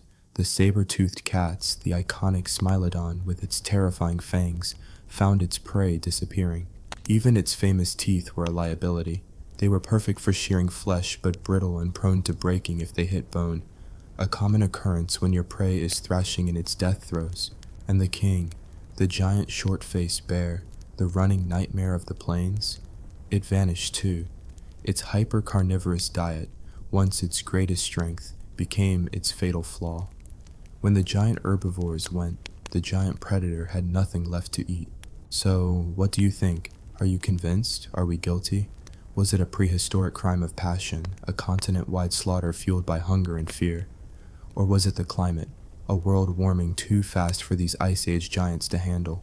Many scientists argue it was a combination of both, a 1-2 punch of a changing environment and a new, ruthlessly efficient predator. The animals were already stressed, and we just pushed them over the edge. What's your verdict on this geological crime scene? Were our ancestors cold-blooded megafauna murderers, or just people trying to get a meal in a tough world? And are we any different today? Let me know your judgment in the comments. The sheer scale of the overkill is hard to wrap your head around. For generations, these people had lived in a world of scarcity. Their entire culture was built around the pursuit of giant animals, and they got good at it. Too good. They were so successful at hunting that they literally ate their entire way of life into oblivion. It's the ultimate ironic tragedy. Imagine finally getting the keys to the candy store, and your immediate response is to eat not just all the candy, but the shelves, the cash register, and the building itself, until you're standing in an empty lot with a stomach ache, wondering where all the candy went. The Clovis period was a brief, spectacular, and bloody flash in the pan, a culture built on a boom economy of megafauna meat that inevitably led to a bust. As the last of the mammoths fell and the plains grew silent, the people had to change. They had conquered a continent, but in doing so, they had broken it. They had wiped the slate clean. The nightmare of being hunted by monsters was over, but a new nightmare was dawning, the nightmare of consequence. The great hunt was finished. The party was over. Now they were faced with a vast empty continent and a terrifying question that would define the next 10,000 years of their history. What do we do now? The party was over. The last mammoth had thudded to the ground. The last saber-toothed cat had starved in a silent forest, and the last giant sloth had been tipped over and turned into a winter's worth of jerky. A great, continent-wide silence descended. For the first time in millennia, the world wasn't trying to actively kill them every single second of every single day. The monsters were gone. They had won. They stood alone on the top of the food chain, masters of a vast, empty continent, and it must have been the most terrifying moment of their lives. This was the cosmic hangover after the 2,000-year-long bender that was the Clovis period. They had eaten their way through paradise, and now they were waking up in an empty lot, covered in mammoth blood and regret, with a pounding headache and a single soul-crushing question echoing in the silence. Well, what the hell do we do now? What they did was splinter. The monolithic Clovis culture, a way of life defined by a single purpose, to hunt giant things, shattered like a dropped piece of obsidian. It had to. There was nothing left to unite them. The single-minded focus that had driven them across 2 continents was now obsolete. The people scattered, adapting, diversifying, and becoming something new. It was the end of the first American empire, an empire built on meat and momentum, and the beginning of 10,000 different stories. In the Great Plains, some groups doubled down on the one large animal that had survived the apocalypse, the bison. They became the ultimate bison hunting specialists, their entire culture revolving around the seasonal migrations of the herds, a faint echo of the mammoth-chasing glory days. On the coasts, from the Pacific Northwest to the shores of Peru, people turned their full attention to the sea, becoming master fishermen and marine hunters, their histories written in clam shells and whale bones. In the vast forests of the east, they became experts of the woodland, hunting deer and turkey, learning the intricate secrets of the green world they had once feared. But the biggest, most world-altering adaptation was also the most miserable. Some groups, in a fit of what can only be described as sheer, desperate genius, stumbled upon the single worst idea in the history of human freedom: agriculture. It didn't happen overnight. It was a slow, creeping trap. It probably started small, with someone noticing that the seeds they discarded in their garbage pile tended to sprout. "Hey, Grug," one might have said, pointing at a pathetic-looking weed growing near their latrine pit. "You know how we're always walking 20 miles to find that bitter root that gives us cramps? What if, and hear me out, what if we could make it grow right here, next to our own filth?" It must have sounded like a terrible idea. Why would you chain yourself to a single plot of land, doing back-breaking labor when you could be free, roaming the landscape? Because the mammoths were gone, the old way was gone. The world of easy, high-fat protein was a fading memory. The new reality was a grind. Foraging for plants is hard, tedious work. You need an encyclopedic knowledge of every root, berry, nut, and leaf. Most of it is barely edible, a lot of it is poisonous, and all of it is a pathetic substitute for a 12-ton steak. Agriculture, for all its horrors, offered one seductive promise, a predictable food source. It was a deal with the devil. You trade your freedom, your health, and your leisure time for a reliable bowl of porridge. And, being human, we took the deal. In the highlands of Mexico, this Faustian bargain revolved around a scrawny grass called teosinte. Over thousands of years of painstaking selective breeding, these early farmers transformed this sad little weed into the global superpower we now know as maize, or corn. In the Andes of South America, it was a lumpy, unassuming tuber that grew in the high-altitude soil, the potato, and with these crops came the whole miserable package of civilization. Suddenly, you had to stay in one place to tend your fields. You had to weed, you had to water, you had to pray for rain and curse the sun. You started building permanent houses, which became villages, which became a problem. When you live in one place, your garbage and your waste pile up. Permanent settlements were petri dishes for disease. Human populations boomed thanks to the steady calories, but paradoxically, individual health often got worse. The new diet was carb-heavy and nutrient-poor. Skeletons from early agricultural societies show evidence of tooth decay, malnutrition, and arthritis from a lifetime of stooping and grinding grain. It was the birth of the 9-to-5 job, and it was just as soul-crushing then as it is now. And with permanent settlements and surplus food came the two things that have defined human history ever since: inequality and organized warfare. Suddenly, some families had bigger fields of corn than others. Some guy built a bigger grain silo. The concept of mine versus yours became a matter of life and death. Social classes emerged, and once you have something worth stealing, you need to defend it. The era of the hunter, fighting for a meal, was replaced by the era of the soldier, fighting for territory, for resources, for the glory of some chief who had convinced everyone he was in charge of the corn. This is the foundation upon which the great civilizations of the Americas were built. From the massive earthen mounds of Cahokia in the Mississippi Valley, a city that rivaled London in its day, to the stunning cliff palaces of the ancestral Puebloans in Chaco Canyon, to the astronomical genius of the Maya and the brutal, glittering empires of the Aztec and Inca, all of it, every pyramid, every road, every golden idol, was built on the back of a farmer who had traded his freedom for a corn cob. So, how do we know all this? This grand sweeping narrative of Ice Age treks, megafauna slaughter, and the agricultural trap. There are no written records from the first 14,000 years of this story.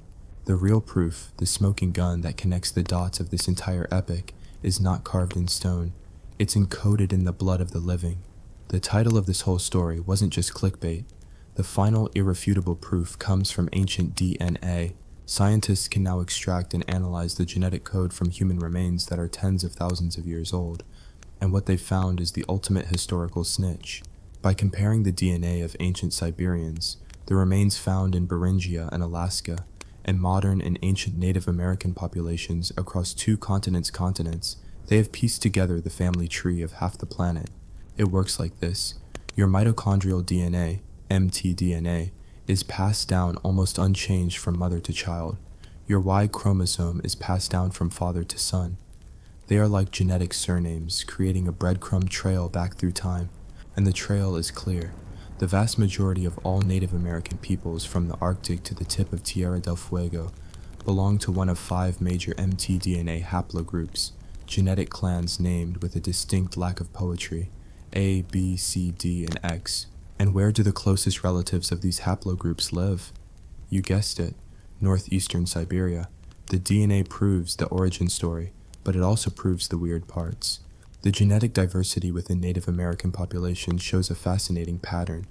A long period of genetic stagnation, followed by a sudden, explosive diversification. This is the genetic signature of the Beringian standstill. For thousands of years, the population was small and isolated on the land bridge. Genetically bored, you might say. Then, suddenly, about 16,000 years ago, you see a firework display of new genetic branches appearing as they burst into the Americas and spread out. The DNA tells the exact same story as the archaeology. It's the final witness, the corroborating evidence that closes the case. And so we come to the end of our story, the final, most bitter, most ironic twist in this entire saga of survival.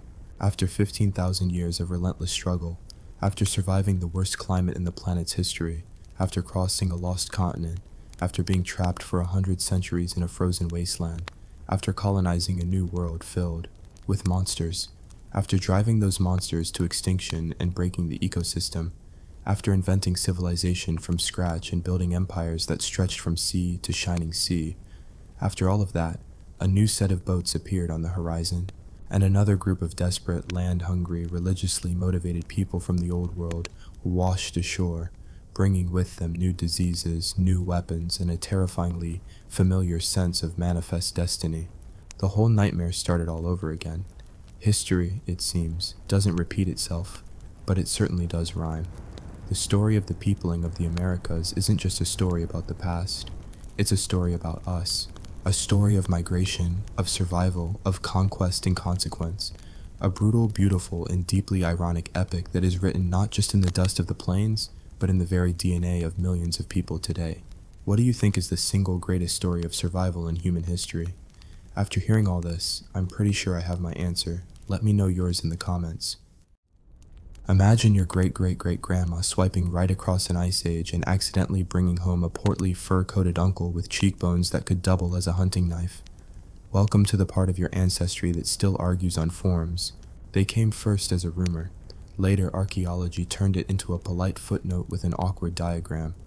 Then DNA came along, shimmering strands of molecular gossip, and spilled the whole tea. The result, we are not a clean line from point A to point B. We are a messy family reunion where someone brought fermented fruit and everyone forgot the seating chart. So, lean closer. This story will make you laugh, wince, and possibly look at your nostrils with newfound respect. Comment below if you've ever felt personally offended by your own skeleton. Nobody ever set out to write a romance between Homo sapiens and Homo neanderthalensis. The Ice Age did not motivate itself with erotic comedy. It motivated itself with hunger, cold, and the strict terror of not waking up the next morning. But where survival is pushed to the edge, absurd things happen. Sometimes those absurd things involve mating rituals that doubled as tactical alliances. Sometimes they involved someone borrowing someone else's hand axe and returning it 2 generations later, polished and with a slightly gay flair. Picture a valley rim, jagged as a bad idea, where campfires are low and rumors travel like wolves, silently and always more dangerous at night. On one side, a band of tall, lean people with an aversion to woolly mammoth dung. Modern humans who smelled faintly of smoke, berries, and existential dread. On the other side, squat, robust figures with high brows and hairlines that could be described as regal mishap. Neanderthals who made their philosophy in blunt instruments and glared at the wind until it calmed down. Between them, a meander of river and the sort of awkwardness that precedes historical change. The first meeting didn't have fanfare. It had cold feet, literally, and the social clumsiness of 2 groups trying to decide whether the other one's language was polite coughing or an invitation. One of the humans, whose name history forgets because it was busy saving Flint, tried to signal peace by waving a roasted berry. It was an absurd diplomatic gift, and the Neanderthal who received it spent 5 minutes studying its texture as if it might be an offering from the gods being hungry as well. In those 5 minutes, chemistry did what cold and miscommunication could not. Curiosity. Curiosity is a long-necked animal. It looks ridiculous, but it drinks where nothing else can reach. What followed was less an embrace of cultures and more an exchange program with brutal internship stipulations. The Neanderthal taught the human party to track not just by footprints, but by the way a twig rejected the sky that day. The human, whose hands were better at fine flicks, taught the Neanderthal to make a spearhead so thin that birds hated it. Both parties discovered that the other had better jokes about the weather. Both also discovered that survival makes strange roommates of strangers. When we talk about interbreeding, the modern brain likes to imagine dramatic scenes. Moonlight, stolen kisses, an Angus-type grunt of passion. The reality was more likely a series of pragmatic choices disguised as romance. A small group needed allies, a small group needed stronger bones, a small group needed someone who knew how to revive a dying fire, with only a damp twig and a surprising amount of stubbornness. Sometimes children were the unintended results. Imagine the parents, tired, stern, trying to decide whether the child's hairline promised a future lineage of extraordinary forehead shading. Imagine the child's first question in an ancient dialect: why does my shadow look like two historical periods? That child would grow into a human who carried a little Neanderthal stubbornness in their jaw and a fondness for dramatic flint displays, the genetic evidence, that molecular proof that scientists love to wave like lances. Later told a glossier story. It said, yes, the interbreeding happened, not always often, not like a soap opera, but often enough that some of you, dear listener, have a bit of Neanderthal in your genome.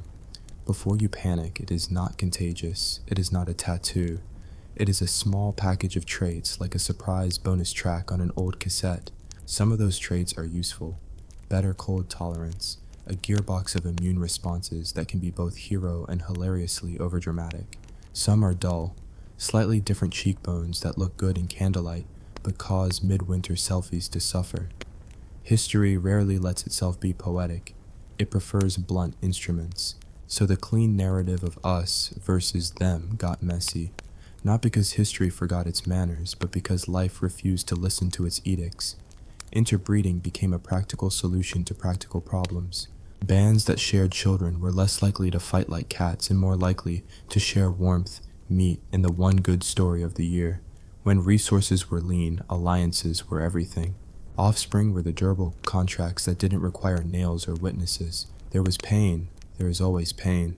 I will not romanticize the misery. Winter ate people, diseases trodden by chance and circumstance found new hosts.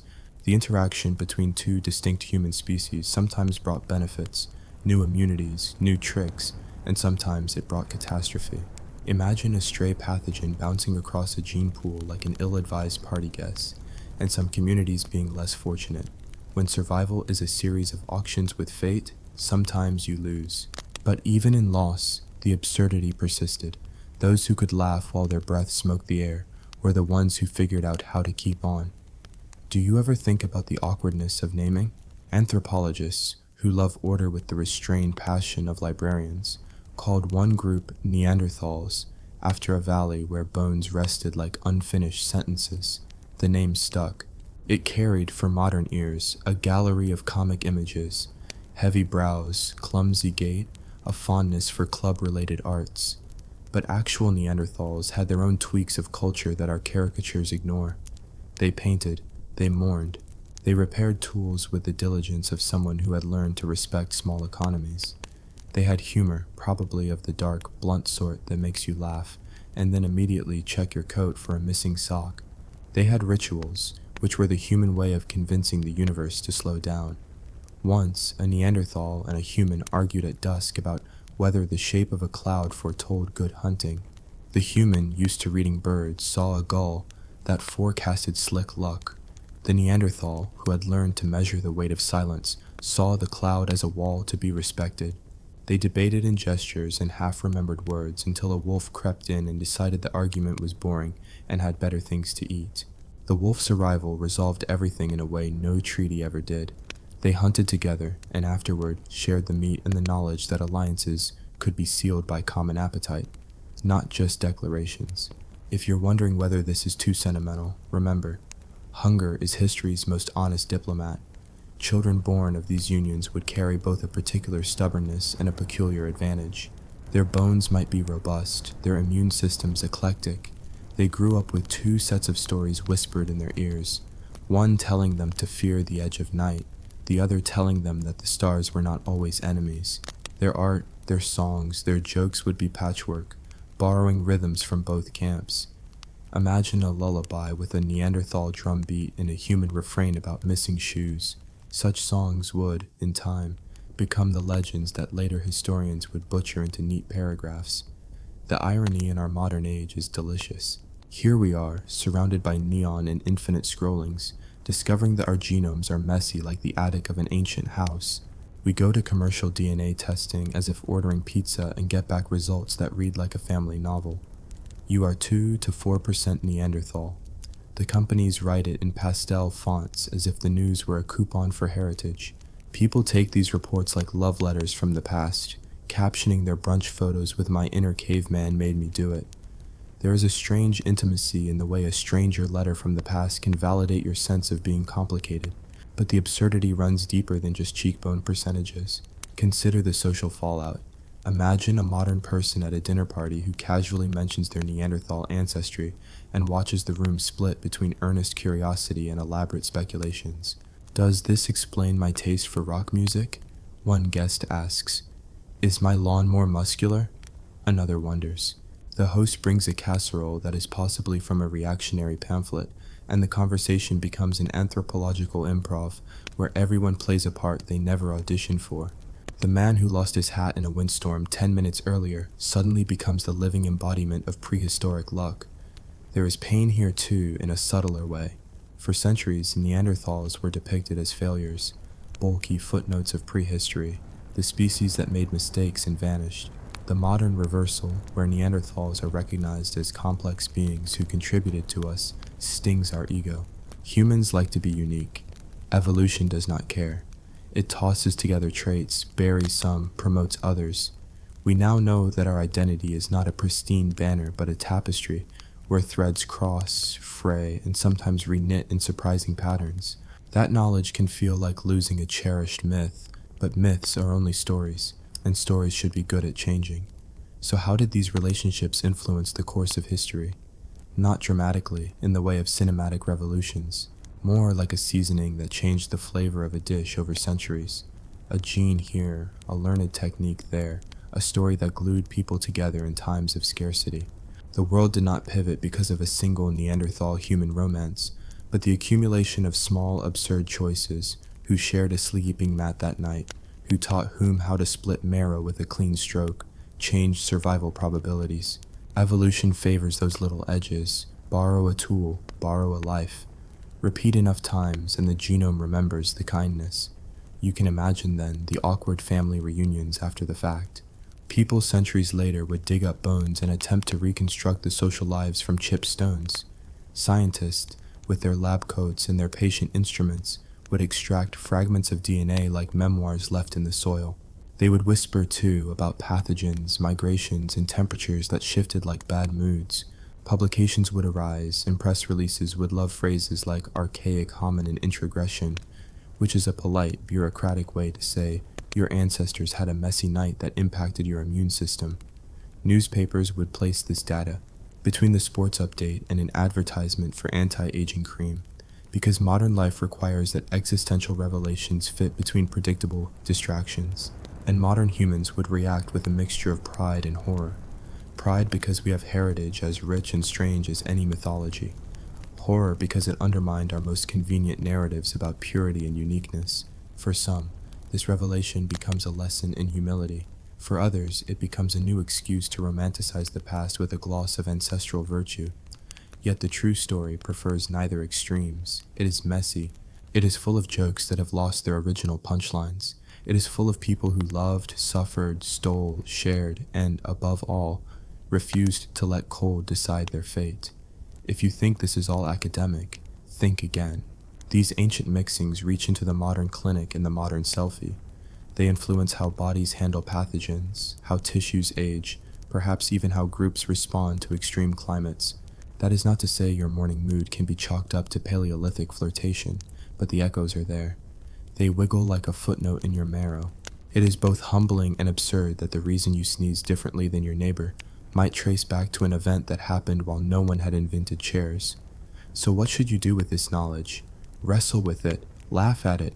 Tell your friends that your immune system has a better night vision than their excuses. Use it as a prompt to be kinder in small ways. History rewarded those who shared warmth. And for the love of all things prehistoric, comment below, did you always suspect you were part caveman? Do you find cheekbone revelations empowering or unsettling? Which single trait would you blame on your ancient relatives if you had to pick one? Comment now and start the awkward family chat early. It beats reconstructing it from bones later. As the first part of our story closes, think of those twilight valleys where the first conversations between species happened. They were not staged dramas, but pragmatic experiments in cohabitation. They involved laughter, which is what I like to imagine, along with brutal necessity. They left us more complicated than comfortable narratives allow. They left us curious. They left us, at times, with the painful beauty of surviving. There will be more. Tales of betrayals, of unexpected alliances, of children who carried secrets in their genes and jokes in their mouths. The next part goes deeper into the absurd alliances and the small tragedies that make history not only bearable, but perversely entertaining. Stay tuned, and if you want more of the awkward, savage romance between two stubborn branches of humanity, say so below. And tell us which ancestor you'd invite to dinner, and why. Imagine the campfire's light hiccuping like a drunk heartbeat, and someone somewhere whispering, "Maybe don't marry the neighbor's cousin unless they can make fire with a look." 15 seconds, long enough to promise danger, romance, and at least one tragicomic haircut. If you stay for the next 13 minutes, I'll tell you about alliances that smelled of smoke and betrayal, children who carried 2 evenings' worth of stubbornness, and a history that refuses to be neat. Tell me in the comments, which ancestor would you banish to do your dishes? They traded faces like they traded tools, awkwardly, with suspicion, and always 3 sizes too late for fashion. After the initial curiosity, the valley became an improvisational theater, where every gesture was a script that might fail. There was barter, because human beings in any epoch understand the magic of swap. Raw hide for a tip of flint, a story for a shoulder to sleep beside, a promise for a thawed fish. But barter quickly tripwires into politics. When food is scarce, you learn to measure generosity like a grain scale. And when 2 species share a cliff and a river, politics becomes a daily sport, played with sharpened stones and sharp words.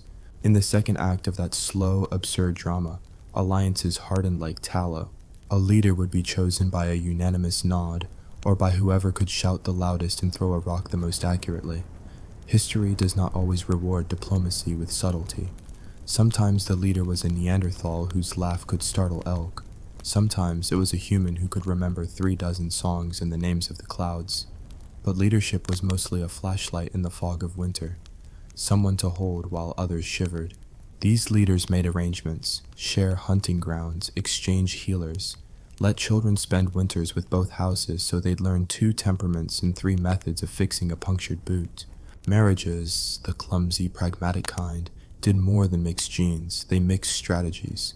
Imagine a human woman teaching a Neanderthal son-in-law the delicate art of fishing with a reed, while he, in turn, taught her brother how to use a shoulder as a battering ram against stubborn ice.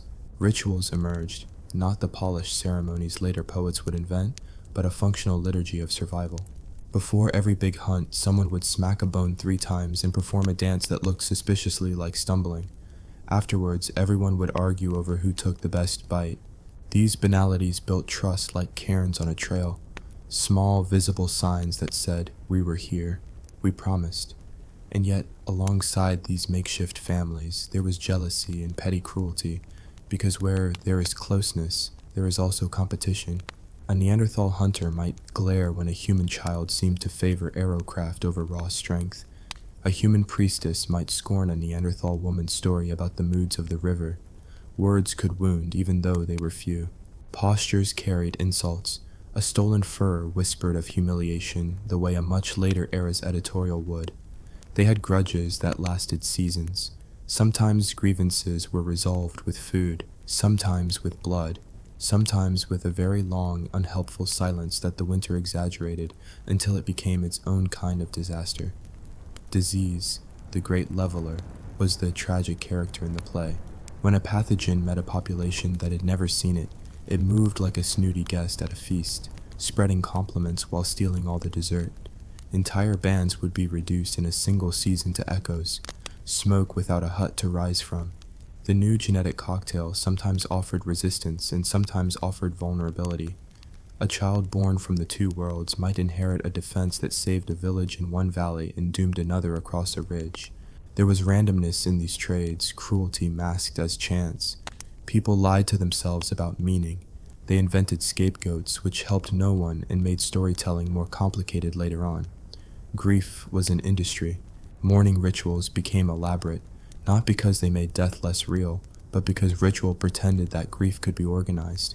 They wrapped the dead in stories. The deceased was told where to find good hunting, where to avoid the bad rock. The dead received offerings that were often the last luxury before a lean winter, and that made the living feel wickedly useful. Sometimes the dead were carried to cliffs and set in a place where wind could gossip about them. In other cases, they were simply buried under stones with a tool or two, the archaeological equivalent of leaving a note. You were here. We noticed. Not everything was bleak. Mischief threaded its way through those camps like a small, determined river. Children were the main actors of this lighter subplot, turning the border between groups into a playground.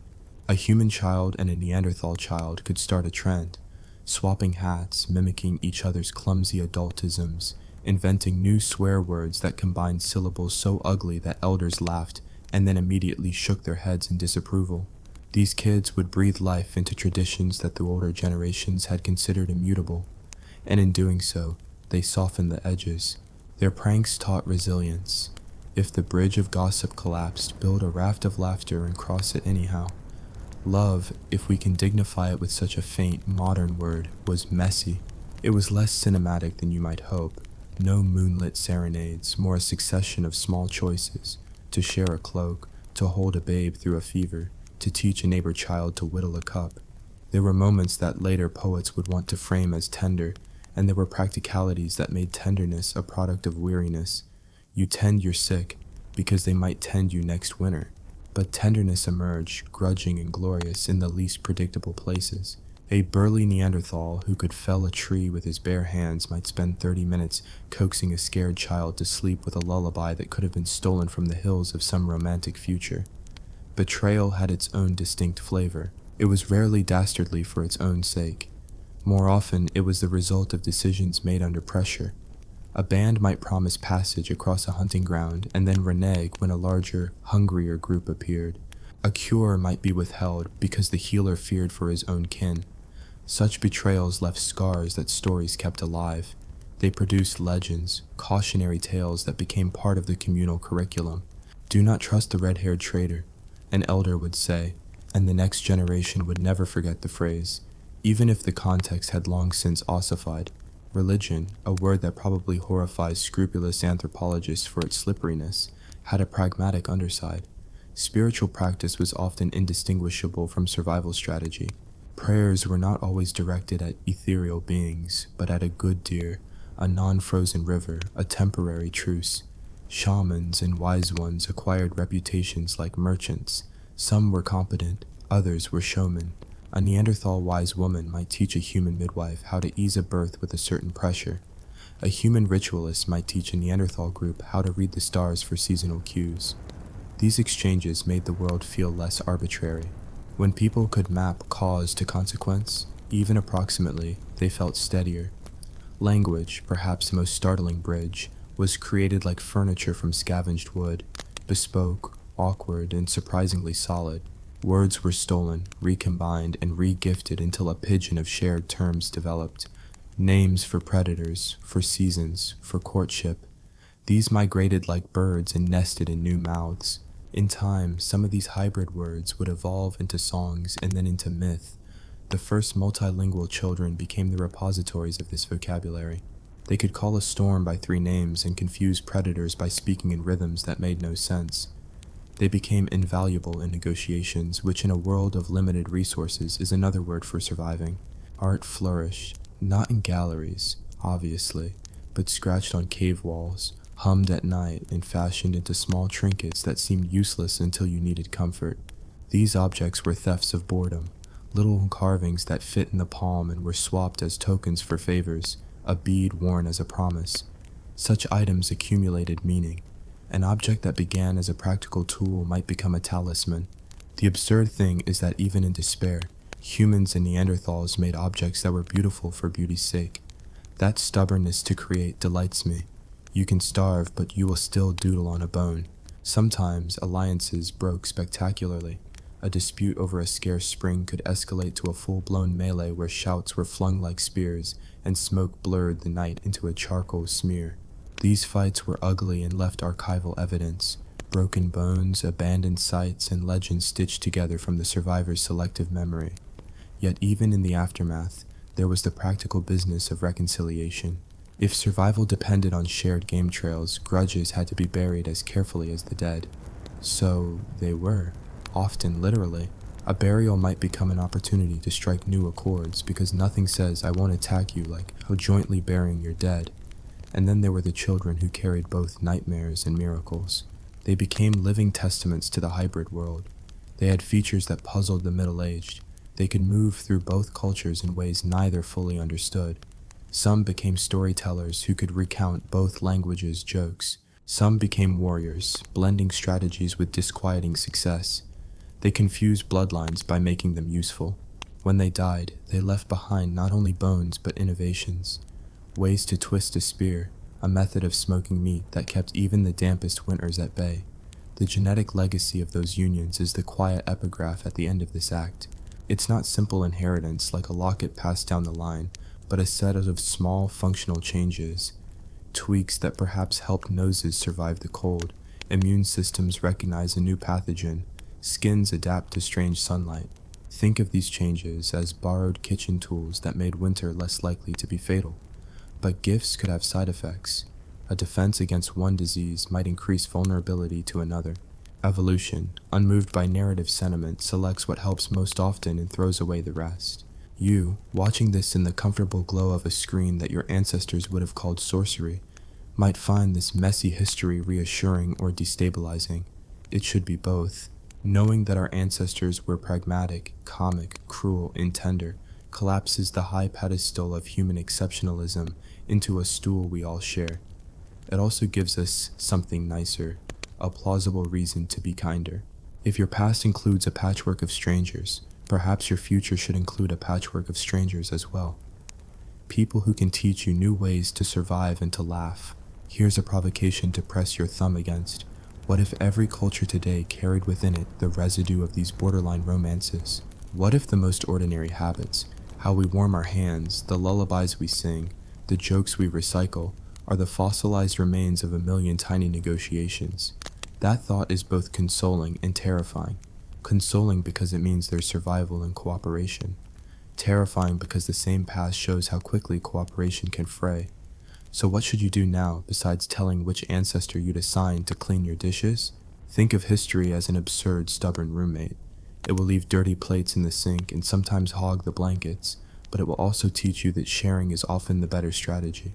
Take a moment to imagine the next generation in that valley. A child who knows 2 sets of songs and 2 ways to skin a beast, who can make fire with a look and make jokes that confuse predators. Imagine telling that child's story to your neighbor, and then to your neighbor's neighbor, until the story becomes part of a culture that future archaeologists will, with smug confidence, try to explain with neat paragraphs. Comment below, which hybrid tool would you invent if you had to survive a cold season? A spear that also brews tea? A cloak that doubles as a lullaby? Answer honestly. We will judge you by the creativity of your survival gear. And if you liked hearing about children who are both stubborn and clever, share this with someone whose family reunions are chaotic. They will appreciate the company. There is more to come. We will dig into betrayals turned treaties, into the small rebellions that changed loyalties overnight, and into a night when the stars themselves decided to be uncooperative and a child's lullaby might have saved a village. We will follow the trail of a particular family, 3 generations that embodied the confusion and genius of the hybrid world, and listen as their mundane choices ripple forward. For now, keep your coat close and your mind open. History is coming back with a surprise in its pockets, and it wants your opinion on whether that surprise counts as a utensil or an insult. Picture a child hiding a stolen mitten behind a rock while 2 tribes argue over whether the moon is being rude. 15 seconds. That mitten decides a war. Stay with me. You'll want to vote in the comments on who gets laundry duty. They called him Mir, which in the language of his mother's people meant small thing that will not stop asking questions. His Neanderthal grandmother called him Mirka, which meant stubborn little lantern. Names were compromises in that valley, like marriages, awkwardly negotiated and impossible to fully translate.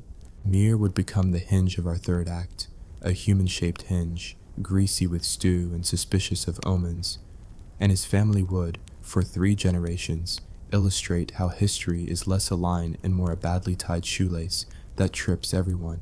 Sometimes, Mir's father had been the kind of man who measured loyalty by how often someone returned a borrowed spear. He was human, quick-fingered, and excellent at remembering weather patterns that other people wished they could forget.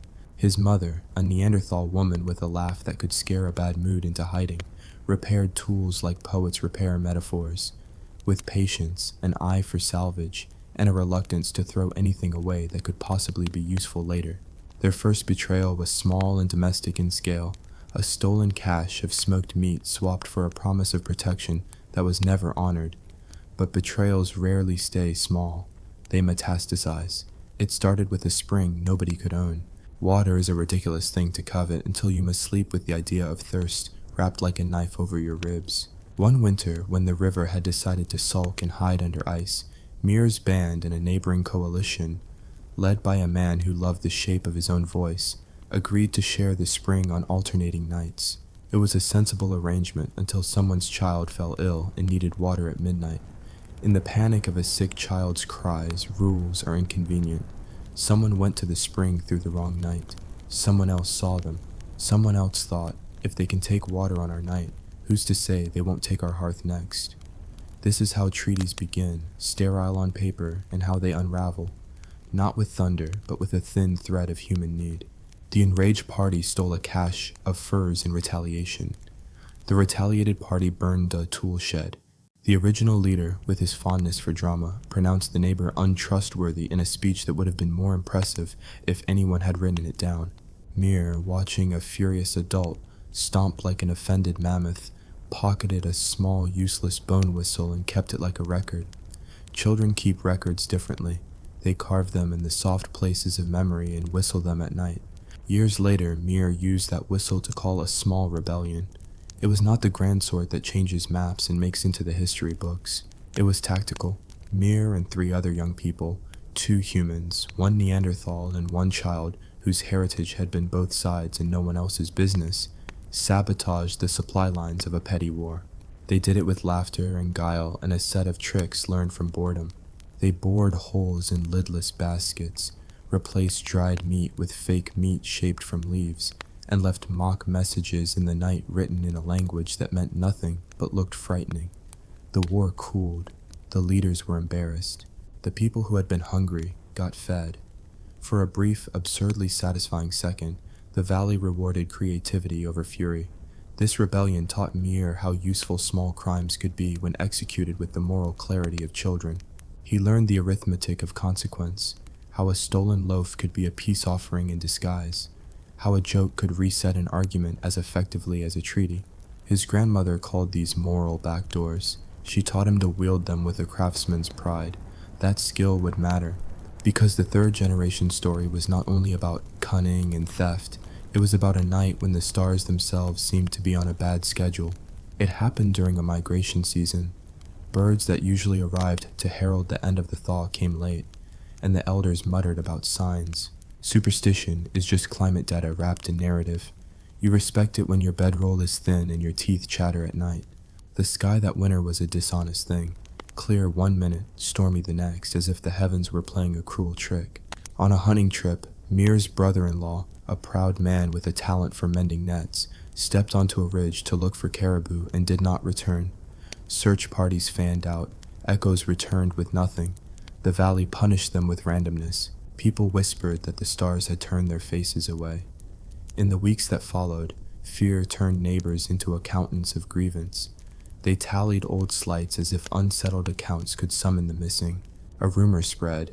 The neighbor had struck a deal with strangers from the east, and someone had been paid to make Mir's brother-in-law disappear. The accusation was a convenient narrative, and everyone likes those because narratives are furnaces that warm dead things into reasons. Leaders leaned on it to consolidate power. Small men loved the chance to be dangerous on principle. Mir refused to be a furnace. He walked across the valley ridges, whistle in pocket, begging for stories and truth.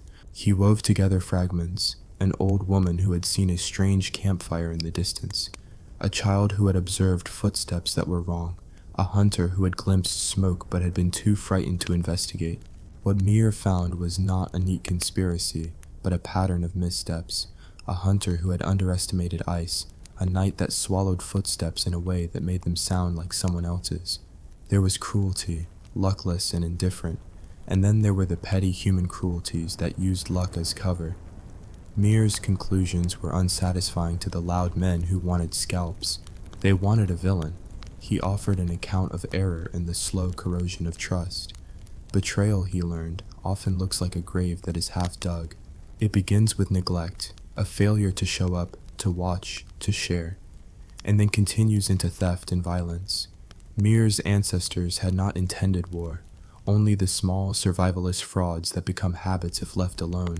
To mend it, Mir proposed a ridiculous thing: a shared hunt where both sides would rely on each other's skills. Leaders balked. Agreements were made, then retracted. Mir's grandmother, wise in the currency of patience, laughed and then packed a stew large enough to make anyone slightly less grumpy. Food tends to reduce animosity, unless it is poison, which it wasn't. The shared hunt went off like a begrudging miracle. A Neanderthal tracker found traces a human hunter would have missed. A human flint maker produced a flake that made skinning faster, and a child, Mir's cousin with a laugh like a half-moon, distracted a bear long enough that everyone could breathe. Again, they succeeded, and in the process, treaties tightened like stitches. But the repairs were fragile. Trust, once broken, is like bone. It mends but with a new ridge. You can run your finger over it and feel the scar. Mir then married, not for glory, but because marriages were tactical acts of mutual insurance in those days. His wife, a woman of mixed heritage herself, taught him how to string reeds into a trap that worked even in the slickest mud. They had a child who inherited Mir's curiosity and his grandmother's stubbornness, and that child, a daughter named Lyra, would be the vessel for a different kind of change. Lyra felt both the comfort and the burden of being the generation born after a terror-filled winter. She grew up with the knowledge that treaties could be made, but also that they required constant tending, like coals. The midlife of Mir's clan brought new skills and new dangers. They experimented with making salt from seawater hauled on long journeys, a ridiculous luxury that made preserved meat taste like civilization. Salt, for a while, was the valley's elixir, the commodity that invited merchants and rumors. A traveling trader once offered a deal: salt for skins, a reasonable exchange until he demanded more than could be given. The temptation of easy gain fractured agreements. The trader, seeing opportunity, started playing bands against each other, the kind of human sociopathy that budgets for no loyalty beyond profit. When he left empty promises and the smallest, most human kind of greed. This is where the betrayals get theatrical. Not because they were greater crimes, but because they were clever in ways that made hurt prettier. The trader taught one band a song that contained a code for night raids. That song spread like a deft rumor, and before anyone noticed, skins were missing and fingers pointed. The community's reconciliation rituals were called upon. Leaders invoked ancient customs. Mir's grandmother pulled a bead from her necklace and offered it to the aggrieved like a down payment on amnesty. They buried a dog together as a symbolic act. Humans and Neanderthals jointly honoring an animal that had eaten scraps from both hearths. Turns out a joint burial is an excellent anti-war policy if you believe that losing dogs is tragedy enough to unify people. We should pause on the comedy of ritual. It is bizarre and wise in equal measure to watch a grown people agree to stop fighting because they jointly name the moon or smoke the same piece of meat. Rituals are the social adhesives. In our narrative, they are both the joke and the fix. Lyra, seeing the absurdity, learned to weaponize humor. She would interrupt a tense meeting with a ridiculous commentary about the mayor's hat, the mayor being a glorified role in that valley, and people would laugh and the mood would shift. Lyra's laughter was a civic tool. She used it like an emergency blanket, deploy it when conversations threatened to freeze. War, when it came in the later years of Mir's life, was never an elegant thing. It was propelled by resource scarcity, a failing crop, a bad set of seasons where the sun did not behave, and by those human decisions that always compound simple problems. One winter, a band from further east, fleeing a harsher climate, knocked at the valley's edge with empty hands and hollow eyes. They asked for shelter. The valley, generous and exhausted, offered fields and food. Generosity, in that time and place, was a revolutionary act. It upset the balance in a world that counted shares like accountants. Existing groups feared being overwhelmed. Existing leaders feared losing their status. Suspicion boiled. What followed was a series of modest betrayals reminiscent of a tragicomedy. Cattle were stolen, cattle as metaphorical term for large prey. Accusations flew, and a child was caged as a bargaining chip. Mir's son, a man who had grown up practicing small rebellions, felt the old itch. He led a delegation to negotiate, bringing with him Lyra's blunt humor, Mir's knack for small crimes, and the grandmother's patience in a flask. They returned with a compromise, shared hunting grounds, intermarriage treaties, and a ridiculous new ritual where leaders would exchange spoons and then refuse to wash them for a week as a sign of mutual humility. It worked, oddly, because humiliation is a powerful social glue. People who publicly fail together feel bonded in a way that victory does not produce. 3 generations taught this valley that history was not only suffering, but also ingenious survival. The lessons Mir's family learned carried into their bones. Steal when necessary, but give when asked. Laugh to stop a fight, bury something together to promise future peace. Treat children as ambassadors because they are less interested in the ledger of grudges. The pain never disappeared, it simply gained context. Their scars, both in flesh and in laws, became maps. If you are wondering where the nightmare is in this chapter, it's not hiding, it's sewn into the mundane. The constant threat of cold, the way disease arrives like an uninvited inheritance, the cruelty of some people and the small betrayals that splinter lives. But nightmare, when braided with absurdity, becomes survivable. Lyra taught her children to sing a lullaby that doubled as a counting method for rations. Mir taught his grandchildren the whistle code for covertly releasing tension. 1 short for food, 2 long for danger, 3 for bring stew. These were survival hacks disguised as cultural quirks. They were the humor and the horror. By the time the valley calmed into a rough prosperity, Mir's family had become a kind of microcosm for the larger human project, a messy, sarcastic, pragmatic fusion of technique and tenderness. Their lineage, a collage of bone, words, recipes, and jokes, would survive not because they were pure, but because they were adaptable and because they had learned to laugh at themselves long enough to take the edge off fear. That is the ugly, beautiful truth of hybrid history. Survival tastes a little like stew made from many hands. Now, before you scroll to something with prettier fonts, drop a comment. Which character would you invite to your modern-day family reunion? Mir with his whistle and moral backdoors. Lyra with her civic humor. The grandmother who could sell patience as a craft. Vote, explain why, and tell us which alliance you'd broker for the sake of better holiday leftovers. Your answers will comfort the ghosts, annoy historians, and possibly make future archaeologists cry into their trowels. There is still one more act to come. We will follow Lyra's descendants into a world where languages shift faster than seasons, where a strange plague teaches new genetic lessons, and where a single, absurd marriage reshapes who counts as kin. We will trace how jokes survive as fossils, how treaties become songs, and how the worst nights sometimes produce the most ridiculous wisdom. Stay tuned, and comment now so we can argue about who does the dishes in the next century. Imagine a wedding where every guest brings a tool and a grudge. The officiant is half skeptical and half hungry, and the vow is to share spoons even if you forget to wash them. 15 seconds. That wedding changes who sits at your table 1,000 years later. If you stay, vote in the comments which utensil you'd bring to secure your lineage.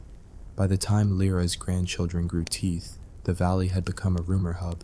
Traders came and went like seasonal gossip. Languages layered like wool on a loom.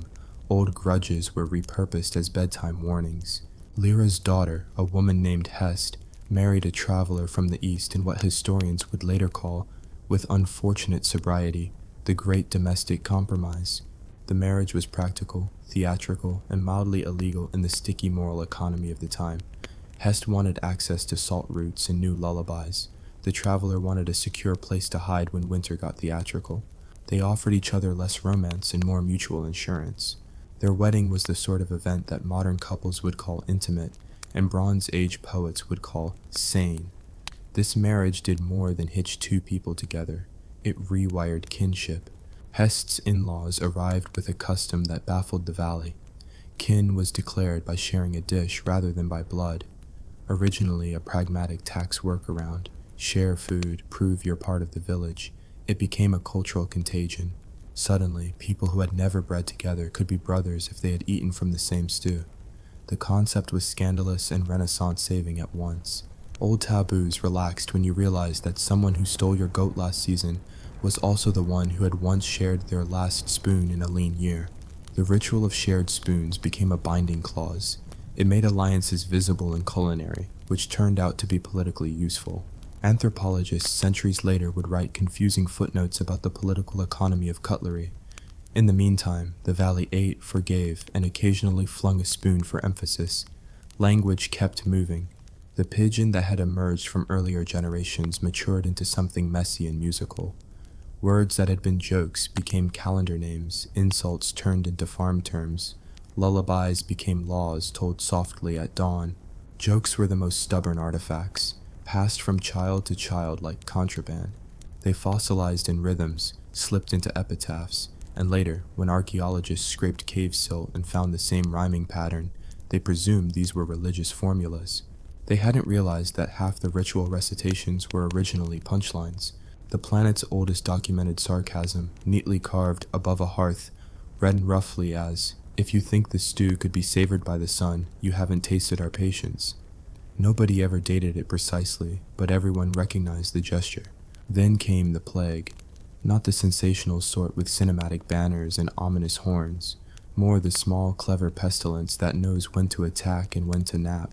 It arrived with a merchant caravan that moved like rumor and carried what traders always carry, spices, songs, and sometimes microorganisms that found a new market. The disease didn't act with dramatic cruelty. It was bureaucratic about suffering, choosing hosts at statistical rates rather than moral ones. Some families were spared entirely. Others saw grandparents vanish like the last smoke from a hearth. Genetics, which had been a gentle gossip so far, stepped up and started telling people what they could not yet mend with stew and song. Lyra's line was hit and missed in equal measure. Some of her grandchildren died young, others lived on with immune systems oddly suited to the new pathogen. The valley observed, some traits appeared to protect, others cursed. People began to notice that those with a touch of Neanderthal stubbornness in their faces seemed less likely to fall ill during certain winters. They observed, misinterpreted, and told stories that mixed observation with superstition. "It's the forehead," someone would say, and then add a ritual of forehead wiping to ensure health. Science would eventually laugh or sigh at such gestures. For now, they knitted them into the fabric of meaning, because humans will always try to reach for cause when the world deals only chance. The genetic lesson here was a slow, indifferent tutor. Bits of old DNA, gifts from encounters centuries prior, proved sometimes helpful, sometimes harmful, and often irrelevant. A Neanderthal-derived allele that had once improved oxygen processing in cold winters turned out to modulate immune response in ways nobody expected. It offered both armor and Achilles' heel. Evolution, unimpressed by narrative convenience, let the dice fall as they would. Communities responded with cultural tools, layered clothing, steam room cures, and a mental accounting that counted both lineage and laughability when deciding who to entrust with the last spoon. The next major absurdity involved a bureaucratic genius of human folly, a treaty written in stew stains. When the valley's leaders could not agree on how to manage migrants fleeing harsher climates beyond the hills, they convened a council. Hest's son proposed the spoon agreement. Any person welcomed into the valley had to eat from 3 different households before being assigned a tenancy. It was nonsense and genius. Random mixing reduced the risk of concentrated vulnerability and forced cooperation in an era with limited trust.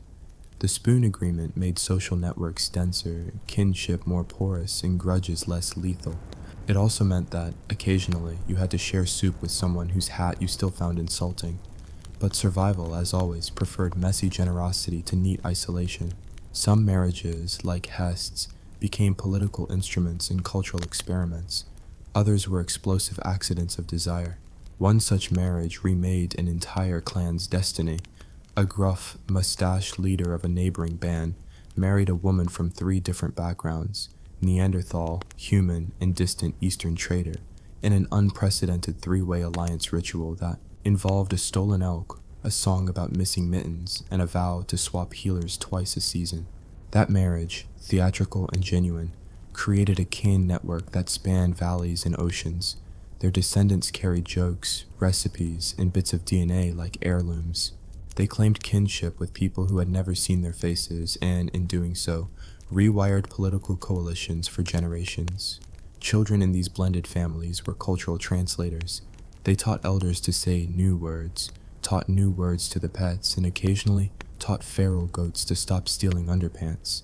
One such child, a descendant of Hest named Toma, became infamous for translating a lullaby into a negotiating chant that ended a feud over fishing rights. He convinced rival leaders to sing a lullaby together and assign fishing slots by rhythm. It was either madness or genius. Historians later called it the lullaby accord. The accord's official record was a barely legible scratch on a bone and a small ceramic bowl inscribed with the words, "Do not take fish without singing." Enforcement was simple. Ridicule worked better than spears. People who refused to sing had to listen to the rest of the village sing off-key about them, and social humiliation in the valley was more lethal than any arrow. Nightmares kept happening. Winters were still apocalyptic in taste and heatless in effect.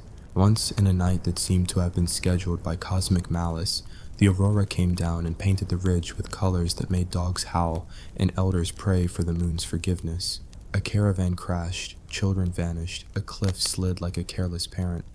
The valley had to improvise on a scale they had not before. They pooled food, told jokes to sleep, and argued about ownership of the ridge stones. Lyra's great-grandchildren realized that the old rules did not work in the face of wholesale catastrophe. They devised new customs, rotating watch shifts that included storytelling duties, and distributed skill registries so that anyone who could fix a trap or stitch a wound would be known and relied upon. The emergency protocols stuck. They were useful and thus became tradition. This is the most important lesson of the valley. Rituals often begin as practical hacks. A song to calm infants became a registry of healers. A ceremony to share spoons became a bureaucratic method for integrating refugees. Jokes preserved technique as well as morale. An absurd story about a man who mistook a wolf for a hat became a manual for avoiding tunnel-like gullies in winter. The past's absurdity was a survival manual disguised as comedy. Generations later, when hillside bones were excavated and scientists with polite shoes and grand words analyzed the genetic residue, they would find traces of these choices. DNA does not carry a narrative voice, only probabilities and modifications. But those probabilities, the little advantages and disadvantages, were the invisible scaffolding of culture. Genes that had once helped with cold tolerance got repurposed as immune modulators. Genes that had altered skin's response to sunlight influenced migration patterns. What modern people call Neanderthal ancestry was, in the valley's language, family seasoning, a pinch of something that sometimes made a soup better and sometimes made it curdle. The valley's jokes, rituals, and kinship models persisted because cultural information travels differently than genes. Songs travel fast, genes move slowly. But when culture and biology meet, when a song helps a body survive long enough to reproduce, both systems are co-conspirators. People in Lyra's bloodline learned to use both, a spoon to bind people, a song to coordinate labor, and a stubborn jawline that had once been evolutionary luck to push through cold winds. They joked about it in a way only their grandchildren understood. We carry frost on our foreheads and stubbornness in our smiles. The valley's elders would laugh and then take back their spoon as if retrieving a treaty. By the time those later descendants encountered strangers in further valleys, caravans that had become cultural data brokers, they had a repertoire, share spoons, sing lullabies to settle disputes, and use humor as a civic resource. They had also learned to respect the randomness that history often uses as its primary tool. Survival requires strategy, yes, but it also requires the willingness to accept absurdity as a force with which to negotiate. The valley had become both wise and ridiculous, like a philosopher who had learned to bake bread. We close where we began, with molecules and spoons. DNA will tell you that your genome is a messy guest list. Culture will tell you that your identity is a potluck, punctuated by bad jokes and better stew. The real miracle is not that Neanderthals interbred with modern humans. That is bitterness that will please no historian. The wonder is in how those messy unions became protocols for living. A gene helped, a song saved save, a spoon sealed a treaty. Survival did not prefer purity. It preferred improvisation, ludicrous rituals, and the kind of humor that makes you laugh and then immediately check your pockets for the last biscuit. So what now? Laugh, of course. Tell the story to someone who believes in tidy origins and watch them flinch. Ponder the spoons in your kitchen and decide which one defines you. The ladle of generosity, the teaspoon of petty grudges, or the fork that always disappears when you throw a party. Vote in the comments which ancient custom you would adopt to manage modern grief. Shared spoons, lullaby accords, or mandatory off-key singing for anyone who steals Wi-Fi? Tell us which ancestor you'd invite to your next holiday, and what utensil they'd bring. Your answers will be cataloged in spirit by the valley's ghosts, judged by laughter, and possibly used in later rituals. If you like the absurd romance of survival, if you want a version of this story that zooms into a single family's bones and shows the exact mutations with the dramatic flair of a gossip column, say so below. Or suggest a utensil that would make you a better human, or at least a more interesting guest. Comment now. Tell us which ancestral trait you'd keep, which you'd file under historical curiosity, and which you blame for that one bad haircut everyone in your family remembers. Your comment might not change your genes, but it might change the way we pass spoons at the next winner's table. Everything you think you know about the history of China is probably wrong. Forget the serene paintings of misty mountains and wise emperors. Forget the unbroken, monolithic story stretching back into the dawn of time. The real story, the one that science is now screaming at us from the very code of life itself, is infinitely messier, crazier, and frankly, a lot more interesting. It's a story that begins with a shocking truth. The first people to build the civilization we now call China were not from China. They weren't even from Asia. Their story doesn't start on the banks of the Yellow River. It starts in the scorching heart of Africa with a bunch of very confused, very adventurous apes who decided to go for a walk. A very, very long walk. What you're about to hear is the story of that walk. It's not a tale of glory and destiny. It's a 70,000-year-long nightmare road trip filled with cannibalistic cousins, terrifying monsters, biblical weather, and the kind of existential dread that only comes from realizing you're thousands of miles from home and you've forgotten where you parked your cave.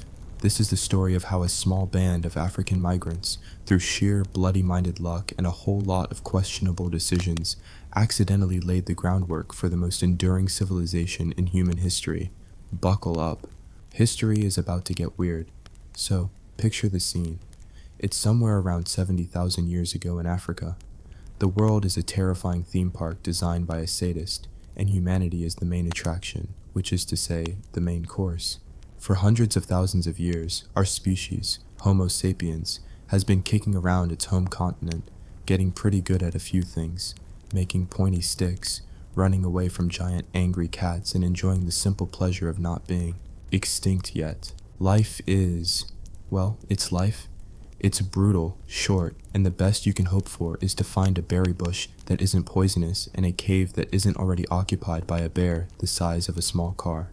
Then, one day, a group of them gets a truly terrible idea. We don't know why. Maybe the Wi-Fi was down, maybe they were tired of their neighbors, maybe a particularly charismatic lunatic pointed at the horizon and said, "I bet there are tastier, less likely to kill us animals over there." And for some reason, everyone believed him. Whatever the cause, this small group of people, probably no more than a few hundred individuals, packed their collective belongings, which consisted of some rocks, some sticks, and the clothes on their backs, and started walking north. They left Africa. Now, it's important to understand just how cosmically stupid this plan was. This wasn't like moving to the next town over. This was stepping off the edge of the known world. They had no maps, no GPS, not even a crudely drawn sketch on a piece of bark.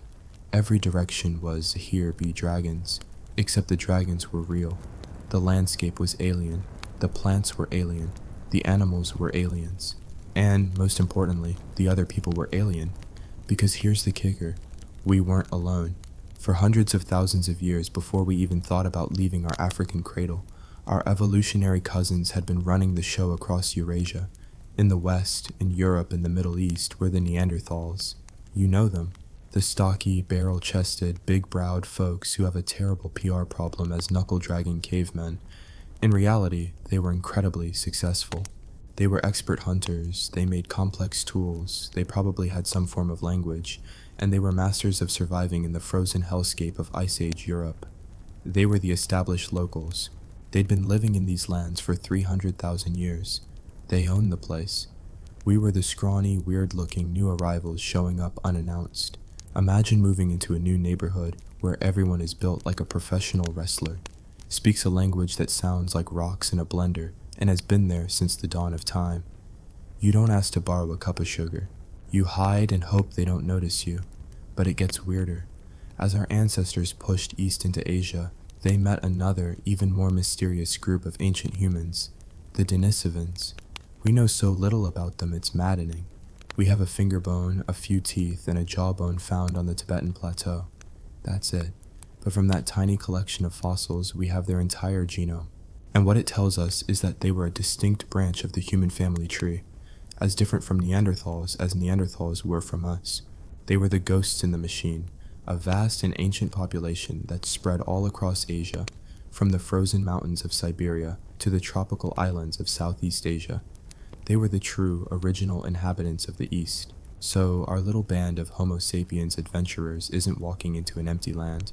They're walking into a world that is already full of Neanderthals, full of Denisovans, full of giant hyenas that could crush bone with a casual bite, full of cave lions, woolly rhinos, and mammoths.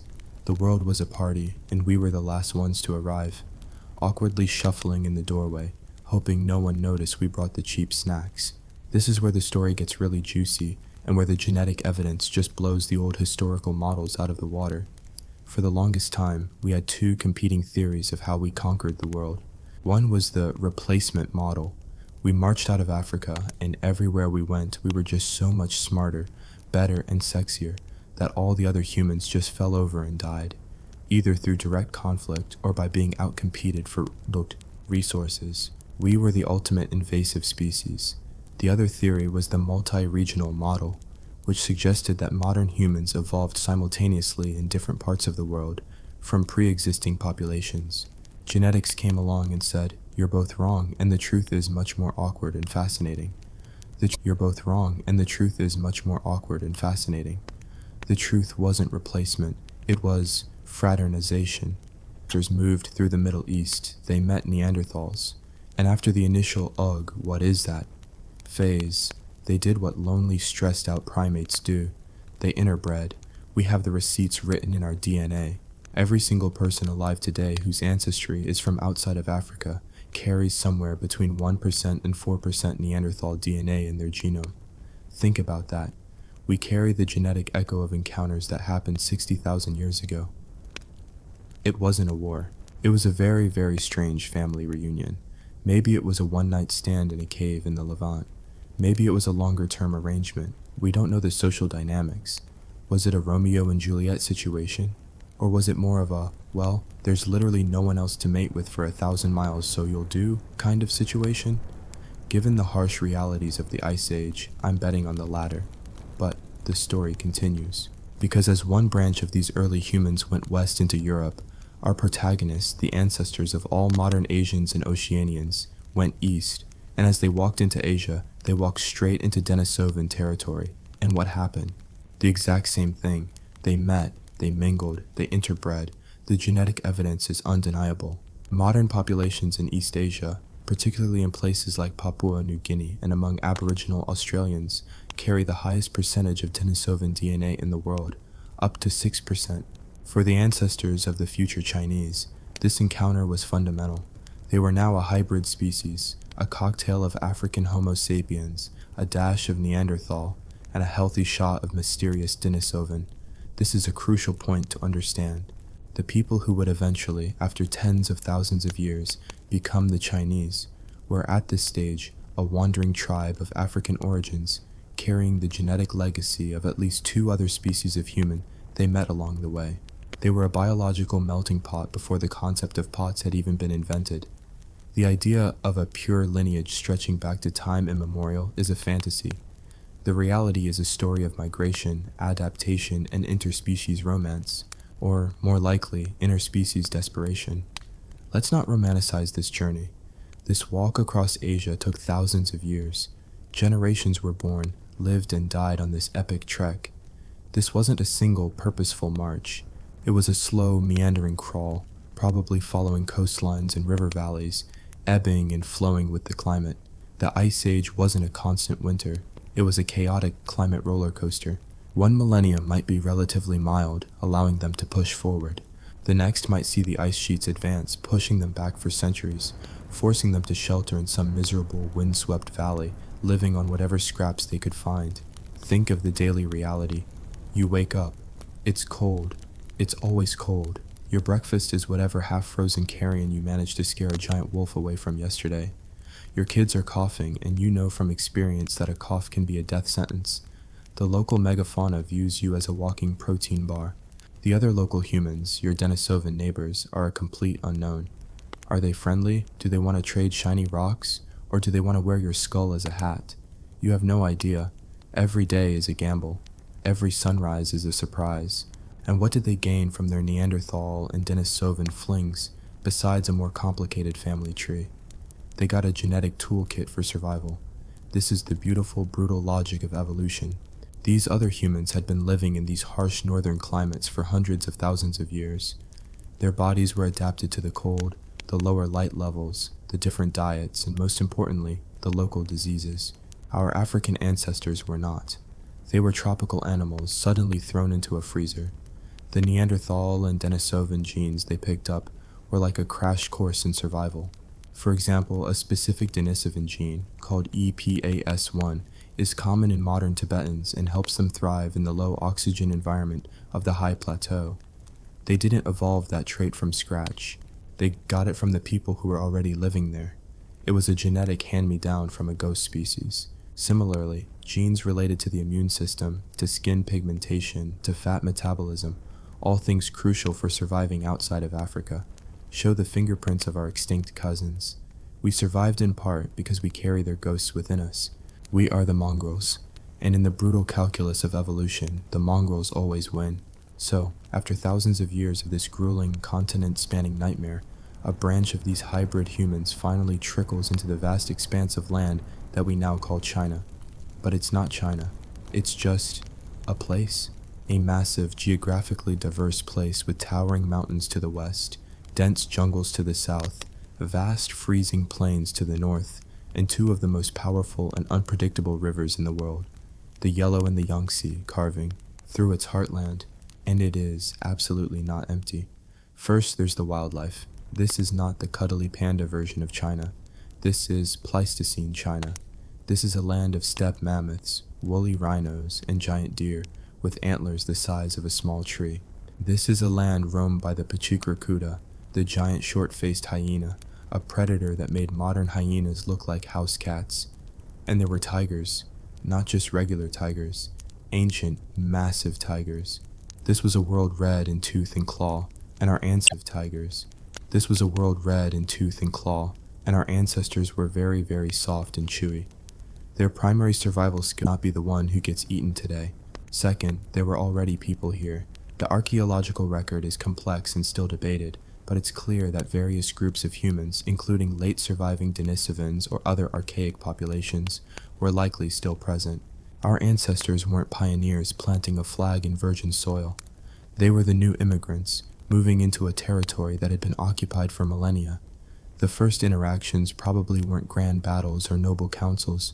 They were likely tense, scattered encounters between small, paranoid bands of people who didn't share a language, a culture, or even technically a species. It was the original awkward standoff. Let's pause here for a moment and take stock. Our heroes have made it. They have walked from Africa. They have survived the horrors of the Ice Age. They have outwitted monsters and made love to their evolutionary cousins, stealing their genetic secrets in the process. They have arrived in East Asia, a new world teeming with opportunity and a million new ways to die. They are a jumble of DNA from across the old world, carrying the story of their epic journey inside every cell of their bodies. They are not Chinese. They are the raw material. They are the lump of cosmic clay from which a civilization will one day, against all odds, be sculpted. They have no idea what the future holds. They don't know that their descendants will build walls so vast they can be seen from space, invent gunpowder, paper, and the compass, and create poetry and philosophy that will endure for millennia. Right now, their only concerns are finding something to eat that isn't poisonous, finding a cave that isn't full of tigers, and trying to figure out if the other tall, hairy ape men over on the next hill want to trade berries or bash their brains in. They have reached the end of the beginning, the real struggle, the struggle to tame a land of killer beasts and apocalyptic rivers, the struggle to go from a scattered collection of hunter-gatherer bands to the most complex society on Earth has only just begun. So, how do you even start? How do you build a nation when your biggest technological achievement is a really well-chipped rock? What does it take to stop running and start building? The next part of this story involves the single greatest invention in human history, and no, it's not the wheel. It's something much more fundamental, something that would chain them to the land and force them to confront their biggest enemy yet, each other. Let me know in the comments what you think that invention might be. What do you think was the one thing that finally made these eternal wanderers stop and stay in one place? Don't just say farming, get specific. What would you need to figure out first? Let's see who gets closest before we dive into part 2 of this ridiculous, painful, and glorious story of where the Chinese people really came from. So we left our weary, genetically diverse ancestors spread out across the land that would one day be China. They were master survivors, professional wanderers, and veterans of the world's longest and most miserable road trip. They had survived monsters, mountains, and some very awkward interspecies dating. But they were still running. Their entire existence for 70,000 years was based on moving. So what was it? What was the one great invention that finally broke the cycle, that chained them to one spot and forced them to invent, well, everything else? Was it a divine revelation? A brilliant flash of insight from some prehistoric genius? Number. It was gruel. A sad, beige, mushy bowl of gruel. The real revolution, the anchor that finally dropped and held humanity in place, was the painstakingly slow, mind-numbingly boring, and back-breakingly difficult process of domesticating plants. And in China, this wasn't one story, it was two happening at the same time. And this duality would create a deep fracture, a cultural north-south divide that has defined Chinese history for the next 9,000 years. Let's go north first to the basin of the Yellow River. Now, this river has a nickname, the River of Sorrow. This is not a term of endearment. This river is not your friend. For millennia, its catastrophic floods have wiped out millions, changing course unpredictably and burying entire landscapes under feet of silt. The land around it, the Loess Plateau, is a strange, dusty moonscape. It's fertile, yes, but it's also incredibly fragile and prone to drought. This is not a gentle, nurturing cradle of civilization. It's a harsh, unforgiving landlord who will break your legs if you're late with the rent. In this miserable excuse for a garden, our ancestors didn't find wheat or barley. They found scrappy, weedy little grasses, specifically foxtail millet and broomcorn millet. These are not impressive plants. They don't promise a bounty. They're the botanical equivalent of a stray dog, tough, adaptable, and able to survive on almost nothing. And for thousands of years, our ancestors began a tedious relationship with these weeds. This wasn't a sudden discovery. It was a multi-generational process of noticing. Hey, ugh, look. This patch of weeds over here has seeds that are slightly less tiny and disgusting than that patch over there. Let's, try not to poop on this patch so we can eat it later. Slowly, painstakingly, over centuries, they selected the seeds from the plants that were easiest to harvest, the ones with the biggest grains, the ones that didn't just fall off, the stalk if you looked at them funny. This is domestication. It's not genius, it's a glorified gardening, performed by people who are constantly one bad harvest away from starvation. And once you start, you can't stop.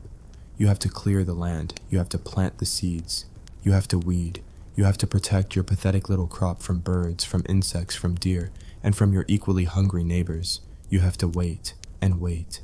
And then, if the floods don't get you, and the drought doesn't get you, you harvest your prize, a handful of grain. Congratulations. You've just spent an entire year's worth of brutal labor for a few bowls of porridge. Welcome to the Neolithic Revolution. It sucks, but it created a fundamental change. It tethered you. You were no longer free to wander. Your entire world was now this plot of dirt. You built a more permanent shelter next to it, out of mud and straw. You needed somewhere to store your precious, meager harvests, so you started making pottery. Not for art, for storage.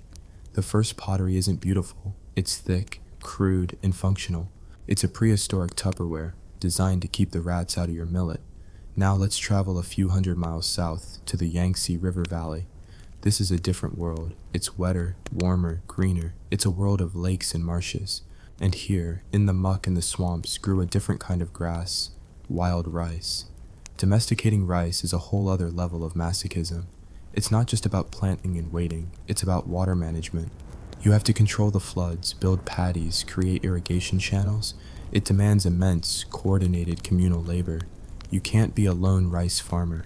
You have to work with your entire village, your entire community, to build and maintain the system that keeps the rice alive. So right from the very beginning, around 10,000 years ago, we have two completely different agricultural systems taking root, creating two completely different societies. In the north, you have the dryland farming of millet, creating scattered villages in a harsh, unpredictable landscape. It's a culture of resilience, of toughness, of stoicism born from scarcity. Down south, you have the wet paddy farming of rice, a crop that is far more productive than millet, but requires incredible levels of cooperation. It's a culture of the collective, of the community, where the group is everything because you literally cannot survive alone. The noodle and dumpling eaters of the north versus the rice eaters of the south. This isn't a modern stereotype. It's a 9,000-year-old reality, born from the tyranny of two different plants. This shift to farming was, without a doubt, the worst trade deal in human history. Let's be clear about what was lost. As a hunter-gatherer, you had a pretty good life, all things considered. Your diet was incredibly varied: nuts, berries, roots, fish, insects, the occasional mammoth steak. You only worked a few hours a day to get what you needed. You were healthier, taller, and had better teeth. Your biggest problem was acute danger, getting eaten by a tiger. As a farmer, your life is an endless grind of manual labor. Your diet is now 90% one single carbohydrate. Your teeth rot out of your head from the starchy gruel. You shrink. Fossil records show that the first farmers were significantly shorter and less healthy than their hunter-gatherer ancestors. You now live crammed together in villages, surrounded by your own filth and the filth of your newly domesticated animals, like pigs and dogs. This creates a paradise for new diseases, plagues, epidemics. These are inventions of the settled lifestyle. Your biggest problem is no longer a tiger. It's chronic malnutrition, arthritis from a lifetime of stooping, a tooth abscess that poisons your blood, and the guy from the next village over who wants to steal your grain because his crop failed. You traded freedom for security, but the security was an illusion. You traded a rich diet for a full belly, but your belly was full of nutritionally empty mush. You traded the clean, open plains for a filthy, disease-ridden village. Why on earth would anyone make this deal? Because of one simple, brutal fact: farming, for all its misery, can support more people in a smaller area. A hunter-gatherer band needs a vast territory to support a few dozen people. A farming village can support hundreds. It's a numbers game. Agriculture allowed for a population boom, but the price was paid by the health and happiness of the individual. It's the great paradox. What was bad for the individual person was good for the species as a whole, at least in terms of raw numbers. The farmers, unhealthy and miserable as they were, simply outbred the hunter-gatherers. They swamped them, pushed them into the marginal lands, and took over the world with their porridge and their pottery. We see the evidence of these first tortured settlements all over China. The Palagang culture in the north, with their grinding stones for millet and their crude pots. The Shushan culture, where archaeologists found storage pits containing over 80,000 kilograms of millet, a sign of surplus, and therefore a sign of power and control. Down in the south, we have the Pengtushan culture, with the earliest evidence of rice cultivation in the world. These weren't cities. They were tiny villages of mud huts, filled with people whose bones show the telltale signs of a hard life: worn joints, nutritional stress, and violent trauma. Because here's the final, inevitable consequence of dropping anchor. The moment you have something that you can't carry with you, you have to defend it. A field of grain, a pit full of surplus millet. These are the first banks. And where there are banks, there are bank robbers. The invention of farming immediately led to the invention of organized warfare. It's no longer about small-scale skirmishes between wandering bands. It's now about entire villages fighting for their lives, for their land, for their winter stores. We see the evidence in the archaeology. Settlements start being built in defensible positions on hilltops. We see walls appearing, first just ditches and earthen ramparts, then something more substantial. We see skeletons with arrowheads embedded in their spines and skulls crushed by blunt instruments. This is the new world they have built for themselves, a world of property, of territory, of us versus them on a scale never before imagined. And this new world of conflict creates the need for something else. When you have a whole village to organize for planting, for harvesting, and now, for fighting, you need a leader. Not just the best hunter, you need a manager, a warlord, someone to control the surplus, to direct the labor, to make the decisions, someone to stand on the wall and rally the defenders, and you need something to bind you all together, something more than just shared misery. You need a story. You need gods who favor your village over the one downriver. You need rituals to ensure the harvest and victory in battle. You need priests and chiefs. The seeds of millet and rice planted in the soil of northern and southern China did not just grow grain. They grew social classes. They grew priests and warriors. They grew walls and weapons. They grew the very first embryonic forms of the state. These scattered competing villages were the crucibles of power. They were the training ground for a new kind of human society, one based on hierarchy, control, and organized violence. The nightmare of simple survival against nature was slowly being replaced by a far more complex and enduring nightmare, the one we build for ourselves. They've made their choice. They've traded the wandering life for the settled one. They've built their villages and planted their fields. But now, the real Game of Thrones is about to begin. These tiny warring settlements are the first pieces on the board. Over the next few thousand years, some of these villages will grow into towns. Some of those towns will conquer their neighbors and become regional powers. Warlords will become kings.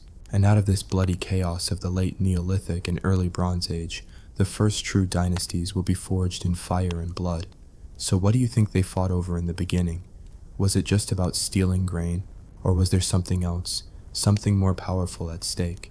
What's the one resource even more valuable than food that would drive these early proto-states to slaughter each other? Put your theories in the comments. The answer is what separates a mere village from a kingdom, and it's where we're going next on this ridiculous, terrifying journey into the past. Alright, you've made it back. I have to assume that after the last two installments, you've spent the intervening time in a darkened room, rocking back and forth, questioning the very fabric of your reality. You've come to grips with the fact that your ancestors were not stoic, silk-robed sages, but rather a scrappy, interspecies-loving band of African adventurers who conquered a continent through a combination of sheer grit and a willingness to eat anything that moved. You've hopefully left a comment below detailing your own personal existential crisis, because sharing is caring, especially when it comes to the crushing weight of history. If you haven't, what are you waiting for? The approval of a long-extinct hominin? Get typing. Now, for those of you brave enough to return, I commend you, because we're about to enter what I like to call the awkward teenage years of Chinese prehistory, the part of the story where our ancestors finally stop wandering around like a pack of perpetually lost tourists and actually start to put down some roots. This is the era of catastrophic climate change, bizarre artistic expression, and the single most important invention in human history. An invention that would change the world forever and is probably sitting in your pantry right now. No, it's not the spork. We're talking about pottery. Let's set the stage. The last great ice age is finally, mercifully, beginning to loosen its frozen grip on the planet. The colossal glaciers that had turned much of the world into a frigid, inhospitable hellscape are in retreat. The climate is warming up, sea levels are rising, and the world is being reshaped in ways that would make a modern-day disaster movie look like a gentle nature documentary. For the people living in what would become China, this was both a blessing and a curse. The blessing was that life, in some ways, got a little bit easier. The megafauna, the giant, terrifying beasts that had been the stuff of nightmares for millennia, were starting to die out. The woolly mammoths, the saber-toothed cats, the 10-foot-tall apes, they couldn't adapt to the changing world, and they vanished from the face of the earth. This was probably a great relief to our ancestors, who were tired of being on the menu. The new, warmer climate also meant that new plants and animals were flourishing. The landscape was becoming richer, more diverse, and more bountiful. It was like the planet was throwing a giant post-ice age party and everyone was invited. The curse, however, was that this new world was dangerously unpredictable. The weather was volatile. The rising sea levels were swallowing up vast tracts of coastal land, forcing people to move inland. The old ways of life, the ones that had sustained them through the long frozen centuries, were no longer working. The big game was gone, and the old hunting grounds were now underwater. They were living in a world in flux, a world of constant bewildering change. They had to adapt or they would follow the mammoths into extinction. And adapt they did. This is where we see the first stirrings of true innovation, the first sparks of the ingenuity that would come to define Chinese civilization. And it starts with something incredibly simple: a bowl. For hundreds of thousands of years, if you wanted to hold something, you used your hands, or maybe a leaf, or the skull of your enemy, if you were feeling particularly dramatic. But then, somewhere around 20,000 years ago in a cave in what is now Jiangxi province, some anonymous genius had a revolutionary idea. They took a lump of clay, molded it into a shape, and stuck it in a fire. And lo and behold, it didn't just turn back into dust. It became hard, durable, and most importantly, waterproof. Pottery. It sounds so boring, so mundane. You probably have a cupboard full of it. But I want you to understand that this was one of the most significant technological breakthroughs in the history of our species. It was the Neolithic equivalent of the smartphone. Before pottery, you couldn't store water. You couldn't cook soup. You couldn't save grain for a rainy day. Life was a constant hand-to-mouth struggle. Pottery changed all of that. It gave our ancestors a measure of control over their environment, a way to buffer themselves against the constant threat of starvation. It allowed them to store food, to plan for the future, to think beyond the next meal. It was, in a very real sense, the birth of foresight. And the pottery they were making was not just functional, it was beautiful. The earliest Chinese pottery is decorated with intricate patterns, with swirls and lines and geometric shapes. This wasn't just about making a bowl. This was about making a statement. This was art. This was a culture. This was a group of people taking the raw materials of their world and imbuing them with meaning, with symbolism, with a sense of their own identity. They were no longer just surviving, they were creating. But pottery was just the beginning. The real revolution, the one that would cement the future of China and indeed the entire world, was yet to come. And it started, as so many great things do, with a blade of grass. 2 blades of grass, to be precise. In the north of China, along the fertile banks of the Yellow River, people began to experiment with a wild grass called millet. In the south, in the warm, wet wetlands of the Yangtze River Valley, they turned their attention to another wild grass, rice. For centuries, they had probably been gathering these wild grains, a welcome supplement to their diet of foraged plants and hunted animals. But then, someone had another brilliant idea. What if, instead of just wandering around looking for these grasses, we grew them ourselves? What if we saved the best seeds, planted them in a convenient location, and nurtured them until they were ready to harvest? It was a simple concept, but it would have catastrophic consequences. This was the dawn of agriculture. And I use the word catastrophic deliberately, because while agriculture gave us food security, it also gave us a whole host of new problems that our hunter-gatherer ancestors could never have imagined. It gave us social inequality. Suddenly, you had land, you had possessions, you had a surplus of food that could be stored and hoarded. And where you have surplus, you have power. The person who controls the food controls the people. The egalitarian communal lifestyle of the hunter-gatherer was replaced by a new, hierarchical society of haves and have-nots. Agriculture also gave us disease. When you pack a bunch of people together in a permanent settlement, surrounded by their own waste and in close proximity to domesticated animals, you create a perfect breeding ground for pathogens. The plagues and epidemics that would ravage human societies for the next 10,000 years were a direct consequence of the decision to settle down and become farmers.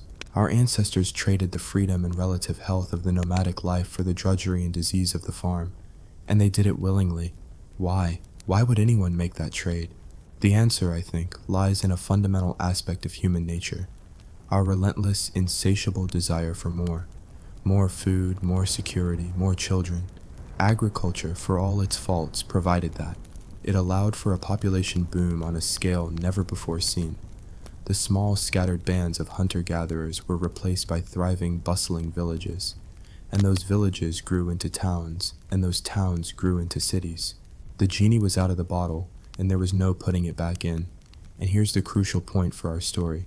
This agricultural revolution happened independently in two different parts of China, with two different staple crops. In the north, you had the millet growers, the ancestors of what would become the northern Han Chinese. They were tough, resilient people living in a harsh, dry climate, their lives dictated by the rhythm of the seasons. In the south, you had the rice paddies, the ancestors of the southern Han, and the various peoples of Southeast Asia.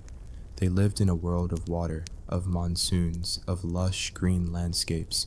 These were two distinct cultures, two separate worlds, forged in different environments and sustained by different foods. They spoke different languages, they had different customs.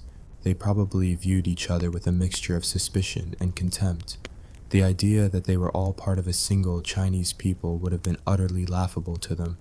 They were the people of the millet and the people of the rice, and for a long time, that was enough. This is the great unspoken truth at the heart of Chinese history. China was not born as a single unified entity. It was born as a duality, a tension between two poles, a north and a south that were, for thousands of years, fundamentally different worlds. The entire subsequent history of China, the rise and fall of dynasties, the great wars and the great migrations, can be seen as a product of this ancient division. It is a story of the ongoing, often violent, and still unresolved struggle to reconcile the legacy of the millet and the rice. So, as you sit down to your next meal, I want you to think about that. I want you to think about the ancient farmers who toiled and sweated and died to give you that bowl of rice. I want you to think about the incredible journey of that single grain, from a wild blade of grass on the banks of the Yangtze to the fuel that powers a global superpower. And I want you to think about the profound and often brutal consequences of that journey. Now, it's your turn. What do you think was the better deal?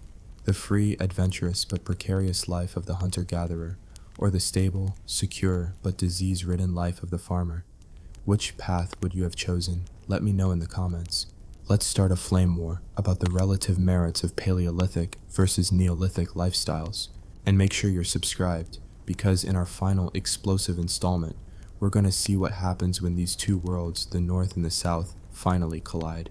We're going to talk about the rise of the first dynasties, the invention of writing, and the bloody, violent birth of the political entity we call China. It's a story of warlords, of human sacrifice, and of the forging of an empire. You have been warned. Welcome back, you magnificent gluttons for punishment. You've made it to the final act. If you've been with us from the beginning, you've witnessed our ancestors' ridiculously long walk out of Africa, their questionable romantic choices with other hominin species, and their catastrophic decision to trade the carefree life of a hunter for the backbreaking, disease-riddled drudgery of a farmer. You now understand that the very foundation of what would become China was built on a deep, irreconcilable division. The tough, gritty millet farmers of the north and the waterlogged rice cultivators of the south. Two different peoples, two different worlds separated by climate, culture, and cuisine. If you're just joining us now, well, good luck. You've basically walked in on the last 20 minutes of a 4-hour German opera about existential despair. I suggest you go back and watch the first 3 parts. We'll wait, or not. Your confusion is part of the fun. For those of you who are up to speed, I asked you last time to debate the merits of the hunter-gatherer lifestyle versus the agricultural one. The comment section was a beautiful testament to humanity's ability to argue about absolutely anything, and I applaud you for it. But today, we leave that debate behind. Because today, the choice is no longer on the table. Today, we're going to witness what happens when these two worlds, the North and the South, finally stop ignoring each other and start interacting. And let me give you a little spoiler. They don't start a cultural exchange program, they start a war. A war that, in many ways, has never really ended. This is the story of the birth of China. And like all births, it is a messy, bloody, and horrifyingly loud affair. For thousands of years, the millet and rice cultures were like awkward neighbors who only ever saw each other when they were taking out the trash. There was some trade, some minor skirmishes, a bit of cultural osmosis, but by and large, they kept to themselves. But the agricultural revolution had a fatal side effect we haven't really discussed: success. Their populations were booming. Their villages were growing larger, more complex, and more crowded. And when you have more people crammed into a smaller space, you inevitably get two things: incredible innovation and incredible violence. This is the age of chiefdoms, the age of the warlord. The egalitarian dream of the early farming village was dead, replaced by a much more familiar reality: a strong man at the top, a warrior elite to enforce his will, and a whole lot of peasants to grow the food and die in the wars. It's a business model that has proven depressingly effective throughout human history. And these new warlords were hungry. Hungry for land, hungry for resources, and hungry for prestige. And the easiest way to get all three was to take them from your neighbors. So began the slow, brutal consolidation of power. Village conquered village, chiefdom absorbed chiefdom. And all along this bloody path, they were innovating in ways that would have been unimaginable just a few centuries earlier. They were building massive, rammed earth walls around their settlements, some of which are still standing today. They were casting intricate bronze vessels not just for tools, but for elaborate rituals designed to appease the gods and legitimize the power of the ruling class. And they were perfecting the art of killing each other. And then there was the jade. Oh, the jade. In cultures like the Liangzhu in the south and the Hongshan in the north, we see an obsession with this beautiful, impossibly hard stone that borders on the pathological.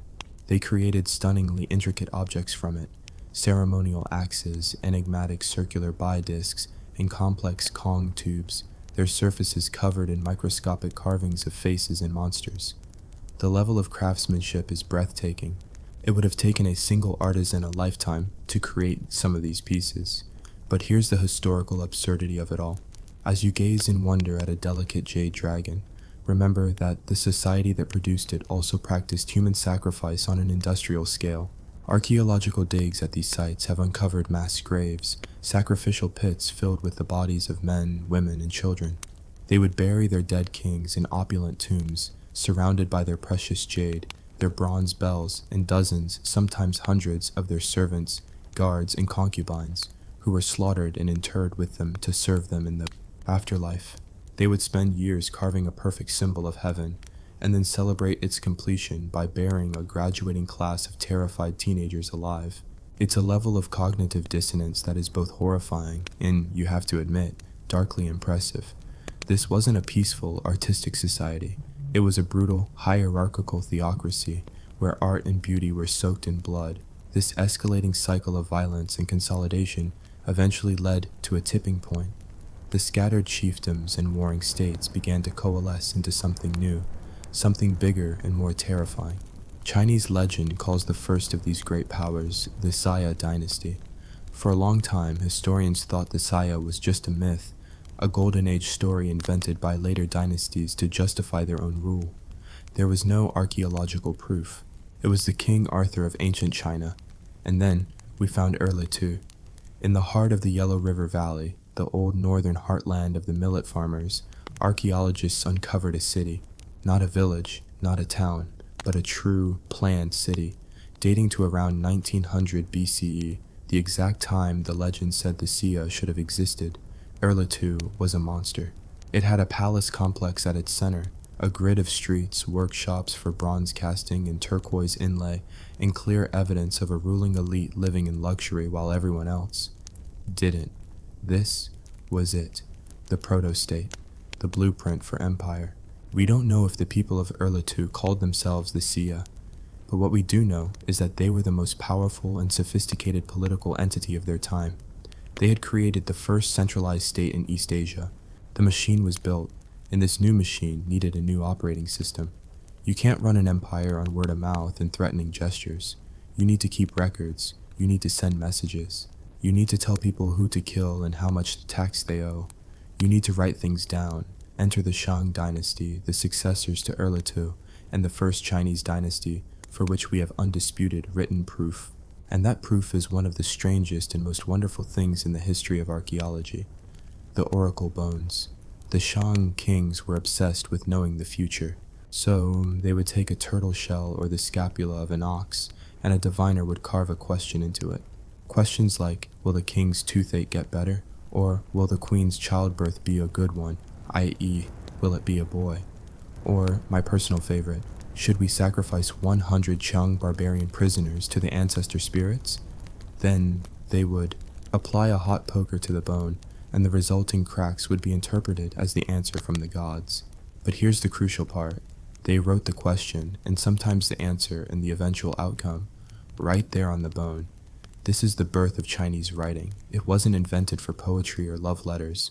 It was invented as a tool of royal divination and state control. It was the original terms and conditions, a way for the ruling class to communicate directly with the supernatural world, and then use that divine authority to justify their very worldly power. It was the ultimate form of propaganda, and with that, all the pieces are finally on the board. You have a powerful centralized state born in the northern millet heartland. You have a sophisticated bronze casting industry dedicated to making weapons and ritual vessels. You have a warrior elite riding into battle on horse-drawn chariots, a terrifying new technology that had spread across the Eurasian steppe. And you have a writing system, a tool for administration, propaganda, and the creation of a shared history. The Shang dynasty began to expand, to conquer. They pushed south into the rice-growing lands of the Yangtze. They pushed in all directions, encountering dozens of other cultures and peoples whom they promptly labeled barbarians. This is the moment of conception, the birth of Zhongguo, the Middle Kingdom. It's the birth of the idea that there is a center of the world, and that center is them. Everyone else is just living on the periphery. This conquest was not a gentle process of cultural blending. It was a violent, brutal assimilation. The northern culture, the culture of millet, warriors, and bronze, became the dominant culture. The Shang elite imposed their language, their writing system, their political structure, and their worldview on the people they conquered. The great duality of North and South wasn't resolved. The North won. So, let's bring it all home. We started this journey with a simple, provocative headline. Genetic evidence shows the first Chinese were not from China. And now we can see the profound truth behind that statement. The first Chinese weren't from China because China itself didn't exist. There was no single primordial Chinese Adam and Eve. There was instead a chaotic, messy, and endlessly fascinating swirl of migrations, adaptations, and interbreeding that stretched all the way back to Africa. The genetic story is one of constant movement and mixture, but the historical story, the story of the creation of China, is a story of conquest. It's a story of how one specific group of people in one specific place, the millet-growing, bronze-casting, chariot-riding warlords of the Yellow River Valley, created a political and cultural template that was so powerful, so resilient, and so ruthless that it would expand to absorb and assimilate the millions of people over thousands of years. The concept of Han Chinese, the dominant ethnic group in China today, is not really a genetic reality. It is a cultural and political one, forged in the crucible of Shang dynasty expansion. They are the heirs of the millet, not the rice. We have traveled from a small band of Homo sapiens tentatively stepping out of Africa, to the masters of a nascent empire, ready to write their story across the continent. It has been a tale of survival against impossible odds, of breathtaking innovation, and of a capacity for brutality that should make us all profoundly uncomfortable. It is the story of you, of all of us. The story of how we, a species of clever, anxious apes, clawed our way from the savannah to the throne room. So for my final question, I leave you with this. Looking back at this entire saga, from the first footsteps to the first empire, what is the single greatest invention or decision our ancestors made? Was it fire, language, the boat, pottery, agriculture? Or was it the state itself, the ultimate tool of social organization and control? What was the pivot point that truly made us who we are today? Leave your final answer in the comments below. Argue, debate, deconstruct. It's what our ancestors would have wanted. And after this 4-part marathon of historical trauma, do me a favor and subscribe. You've more than earned your place in the strange little tribe.